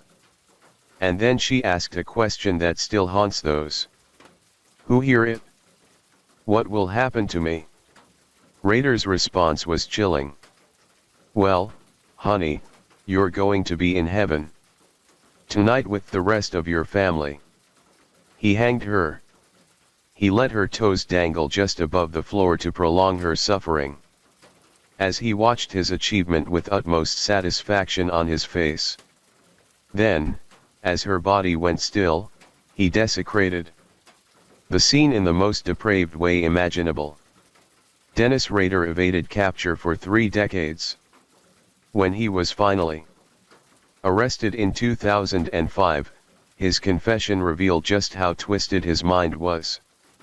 This particular location. "Did you know these people?" "No, that was part of my, I guess what you call fantasy." "These people were selected." "All right. So, you were engaged in some kind of fantasy during this period of time?" "Yes, sir." "All right. Now, when you use the term fantasy, is this something you were doing for your personal pleasure? Sexual Fantasy, sir. I see. During his sentencing, prosecutors presented disturbing evidence, crime scene photos, drawings, trophies he collected from victims, a macabre stash of keepsakes. Rader himself provided a recounting of his crimes very casually, sending chills down the spine of everyone watching, speaking as though he were discussing a hobby. All right. When you went into the house, what happened then? Well, I confronted the family, pulled the pistol, confronted Mr. Rotaro and asked him to, that I was there to basically I wanted to get the car. I was hungry. Food I was wanted and asked him to lie down in the living room. And at that time I realized that wouldn't be a really good idea. So I finally the dog was the real problem. So I asked Mr. Otero if he could get the dog out. So he had one of the kids put it out and I took him back to the bedroom. You took who back to the bedroom? The family to the bedroom. The 4 members. All right. What happened then? At that time, I tied him up while still holding him at gunpoint. Well, in between tying and yes, well, after that, I did miss this. Otto. I had never strangled anyone before, so I really don't know how much pressure you had to put on a person or how long it would take. Was she also tied up there in the bedroom? Yes. Yeah. Both her hands and her feet were tied up. She was on the bed. Where were the children? Well, Josephine was on the bed. And Junior was on the floor at this time. Basically, when Mr. Otto was down, Mrs. Otto was down. I went ahead and took Junior. I put another bag over his head and took him to the other bedroom at that time. What did you do then? Put a bag over his head. Put a cloth over his head, a t-shirt and a bag so he couldn't tear a hole in it. And he simply died from that. And then when I went back, Josephine had walked back up. What did you do then? I took her to the basement and eventually hung her. Are you hung in the basement? Yes, sir. Did you do anything else at that time? Yes, I had some sexual fantasies, but that was he recalled how he made sure Joss's toes barely touched the ground so she wouldn't die too quickly. How he trained his hands with a squeeze ball to strengthen his grip for strangulation. How he broke into homes disguised as a phone repair man. How he mocked his victims' last words, mimicking their desperate pleas, yada yada yada. In a particularly harrowing moment, Rader admitted that he kept meticulous notes on his victims, listing their roles in his sick fantasies. Josie, he wrote, was my star young maiden that I will teach sex to. The courtroom was silent except for the sobs of the victims' families. Charlie Otero, now an adult, broke down when he saw a photo of his sister Josie, hanging lifeless in the basement where he had once played as a child.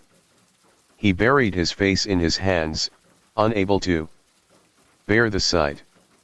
Rader was sentenced to 10 consecutive life terms. No parole, no escape, just a cell where he would rot for the rest of his miserable life. But for the families of his victims, there was no true closure. I'm Carmen Julio Montoya. Although we have never met, you have seen my face before. It is the same face you murdered over 30 years ago. The face of my mother, Julio. I will not address you as Mr. Rader, because Mr. is a word of respect. As in, Mr. Can you help me? Not mister. Are you going to kill me? BTK is how you want to be known, and I will not give you that satisfaction. Raider is an appropriate name for you as the one who invades a surprise attack that is nothing to be proud of. Raider, when you took away my mother, you took someone who meant a lot to a lot of people.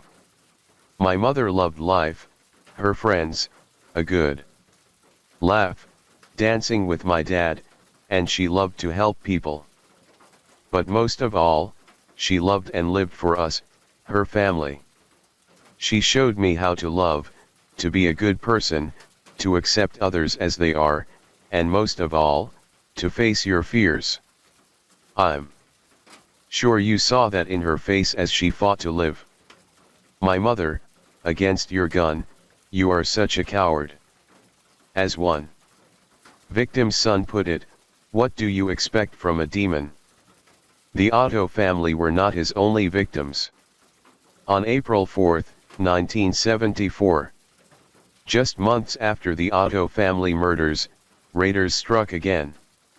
Catherine Bright, a 21-year-old woman living in Wichita, had no idea that a predator was stalking her. Raider had selected her, watched her, learned her routines. When she left her home that day, he made his move, breaking in through the screen door. But things didn't go according to plan. He hadn't expected her 19-year-old brother, Kevin Bright, to be there. Raider pulled out his gun and forced Kevin to restrain his sister, handing him a rope he had brought for this very purpose. Then he took Catherine into another room. She fought him, struggling so much that his usual method of strangulation proved ineffective. Frustrated, he grabbed a knife and stabbed her 3 times in the back and lower abdomen. She bled out, her body giving one final shudder before going still. Meanwhile, Raider attempted to kill Kevin by strangling him and then shooting him in the head. But Kevin refused to die. Clinging to life, he played dead until Raider left. Then, using every ounce of his remaining strength, he managed to escape, running for his life. Unlike the Otteros, Kevin Bright survived. He lived to tell the tale of the man who called himself BTK. But Dennis Rader wasn't finished yet. Not even close. On March 17, 1977, Shirley Ruth Ralford, who was 25 at the time, was found dead in her Wichita home. The victim of Dennis Rader's twisted fantasies. Rader had stalked her, following her 5-year-old son home to discover their residence. Once inside, he brandished a handgun, the weight of his presence sucking the air from the room. Fear was instant. Suffocating, he confined her 3 children, tying them up and locking them in the bathroom. Their muffled cries and frantic pounding on the door did nothing to dissuade him. With precision and what seemed like a lot of practice, he led Ralford to the bedroom, where sheer terror overwhelmed her, so much so that she vomited. But he didn't care. He bound her legs to the bedpost, restraining her with the cold efficiency of a man who had done this before. Then came the plastic bag stretched tight over her face, followed by the rope.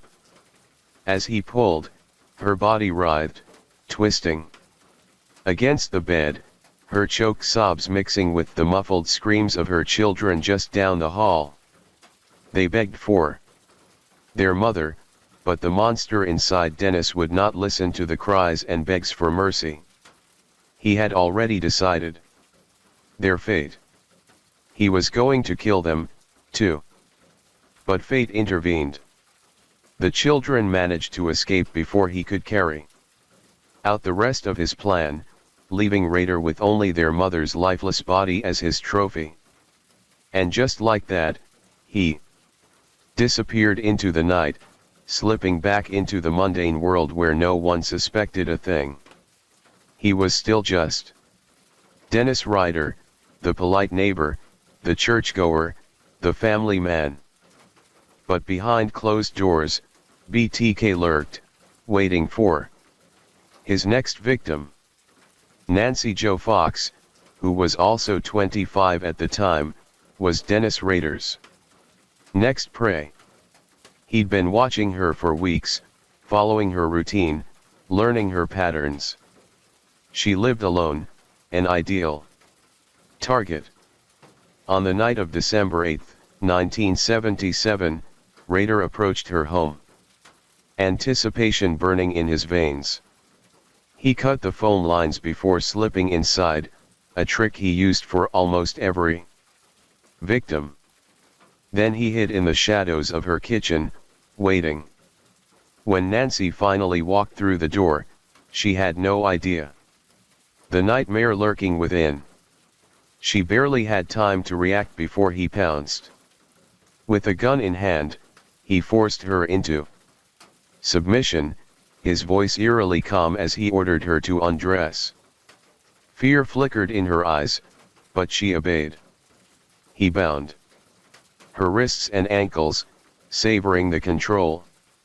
As she lay helpless on her bed, Dennis tightened a belt around her neck. He squeezed slowly, prolonging her agony.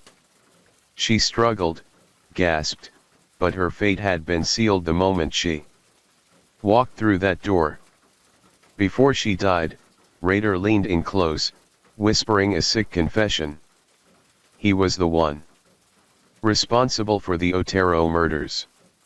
The following day, he called 911 from a pay phone, his voice devoid of emotion. You will find a homicide at 843 South. Pursing, he said before hanging up. Nancy Jo Fox was dead and the monster was still free. On February 10, 1978, Rader sent a letter to Wichita television station KK, claiming responsibility for the murders. He suggested many possible names for himself, including BTK. He demanded media attention in the second letter, saying, "How many do I have to kill before I get a name in the paper or some national attention?" A poem was enclosed, titled, "Oh Death to Nancy," a parody of the lyrics to the American folk song called Oh Death. In the letter, Rader claimed to be driven to kill by what he called Factor X, which he characterized as a supernatural element that also motivated Jack the Ripper, the son of Sam, and the Hillside Stranglers. He also asked for the police to send him a hidden message. In response, and with the knowledge that the BTK killer watched KK, police decided to flash a subliminal message during one of the station's evening newscasts for a split second. The message stated, "Now call the chief," and featured a drawing of an upside-down pair of glasses which were found at the Fox crime scene.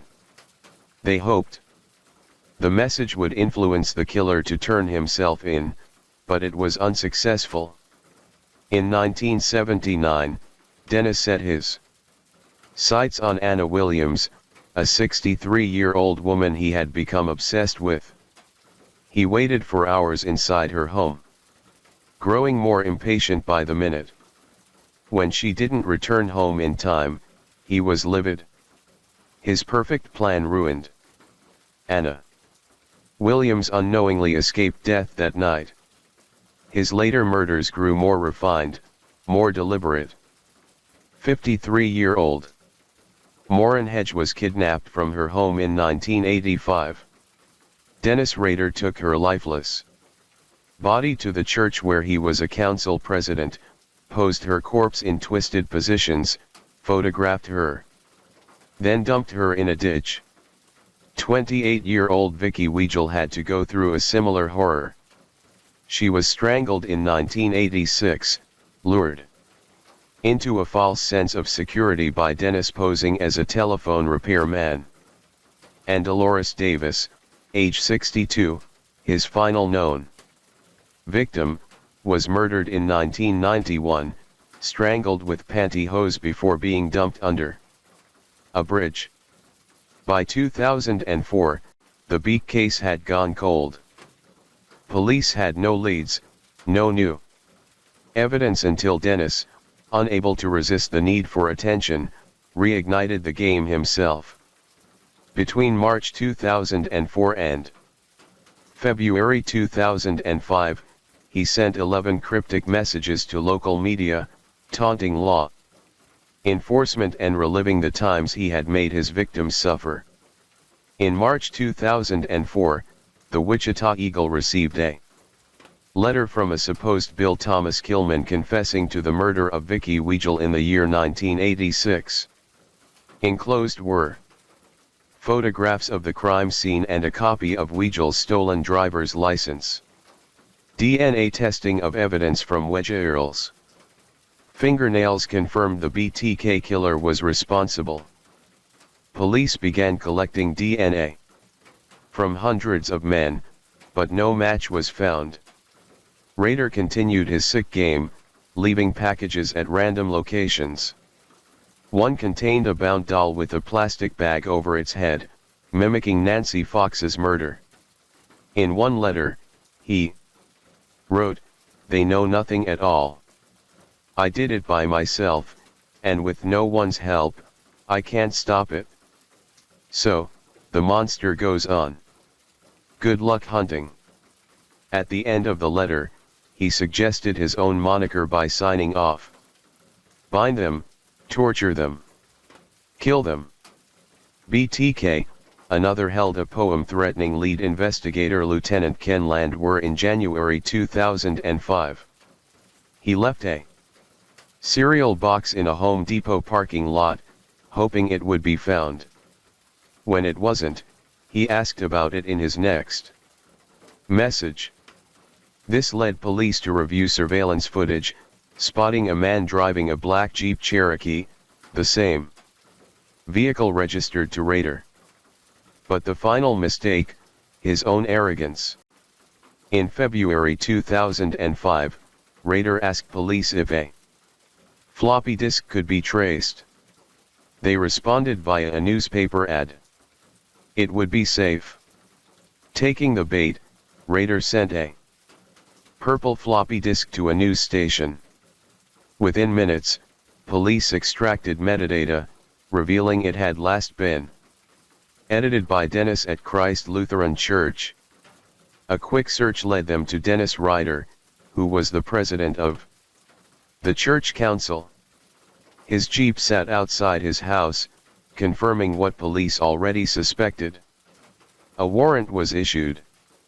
But they needed DNA proof. They obtained a pap smear from Rader's daughter at a Kansas State University clinic. The results confirmed a familial match to the BTK evidence. With this, Dennis Rader was finally arrested.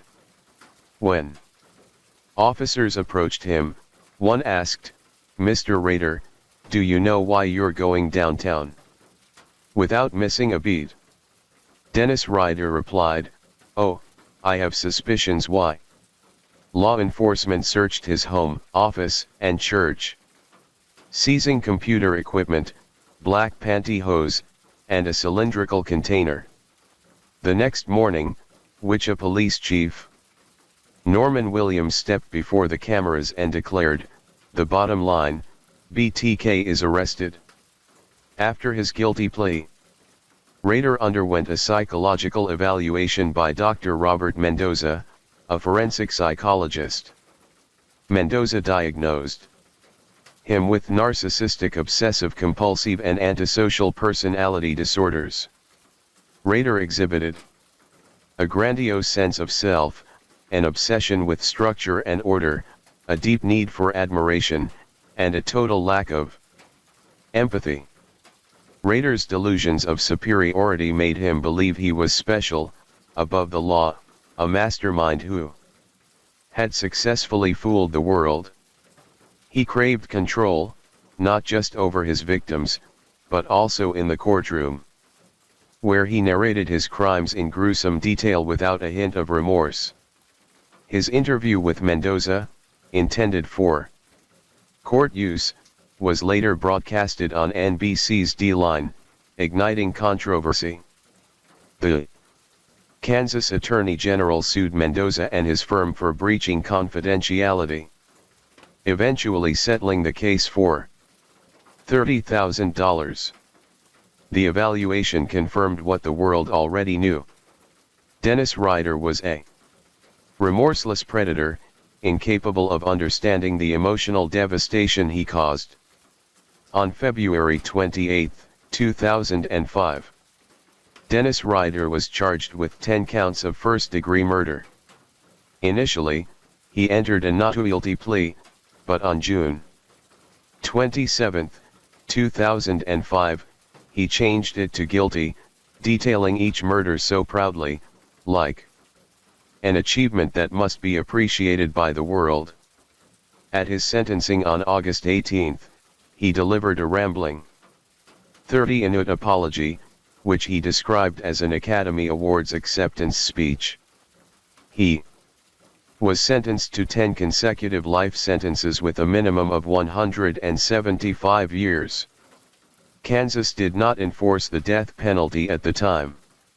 On his way to El Dorado Correctional Facility, he spoke casually with officers about the weather, but began to cry when victim impact statements played on the radio.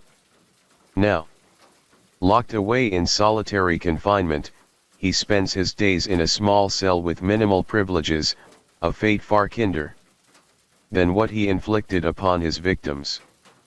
Dennis Rader's gruesome fantasies and inexplicable crimes has inspired countless works of fiction and true crime adaptations.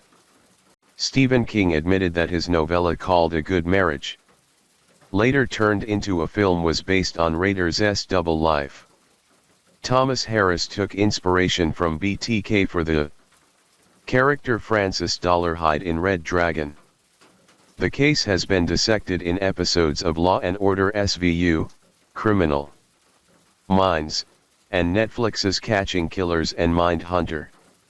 Even music has explored his crimes with thrash metal band Exodus. Writing BTK for their album Blood In, Blood Out, and Steven Wilson's haunting track Raider 2 were all inspired by the monster's ill desires and the actions he took to gratify them. But Dennis Rader's crimes do not stop here.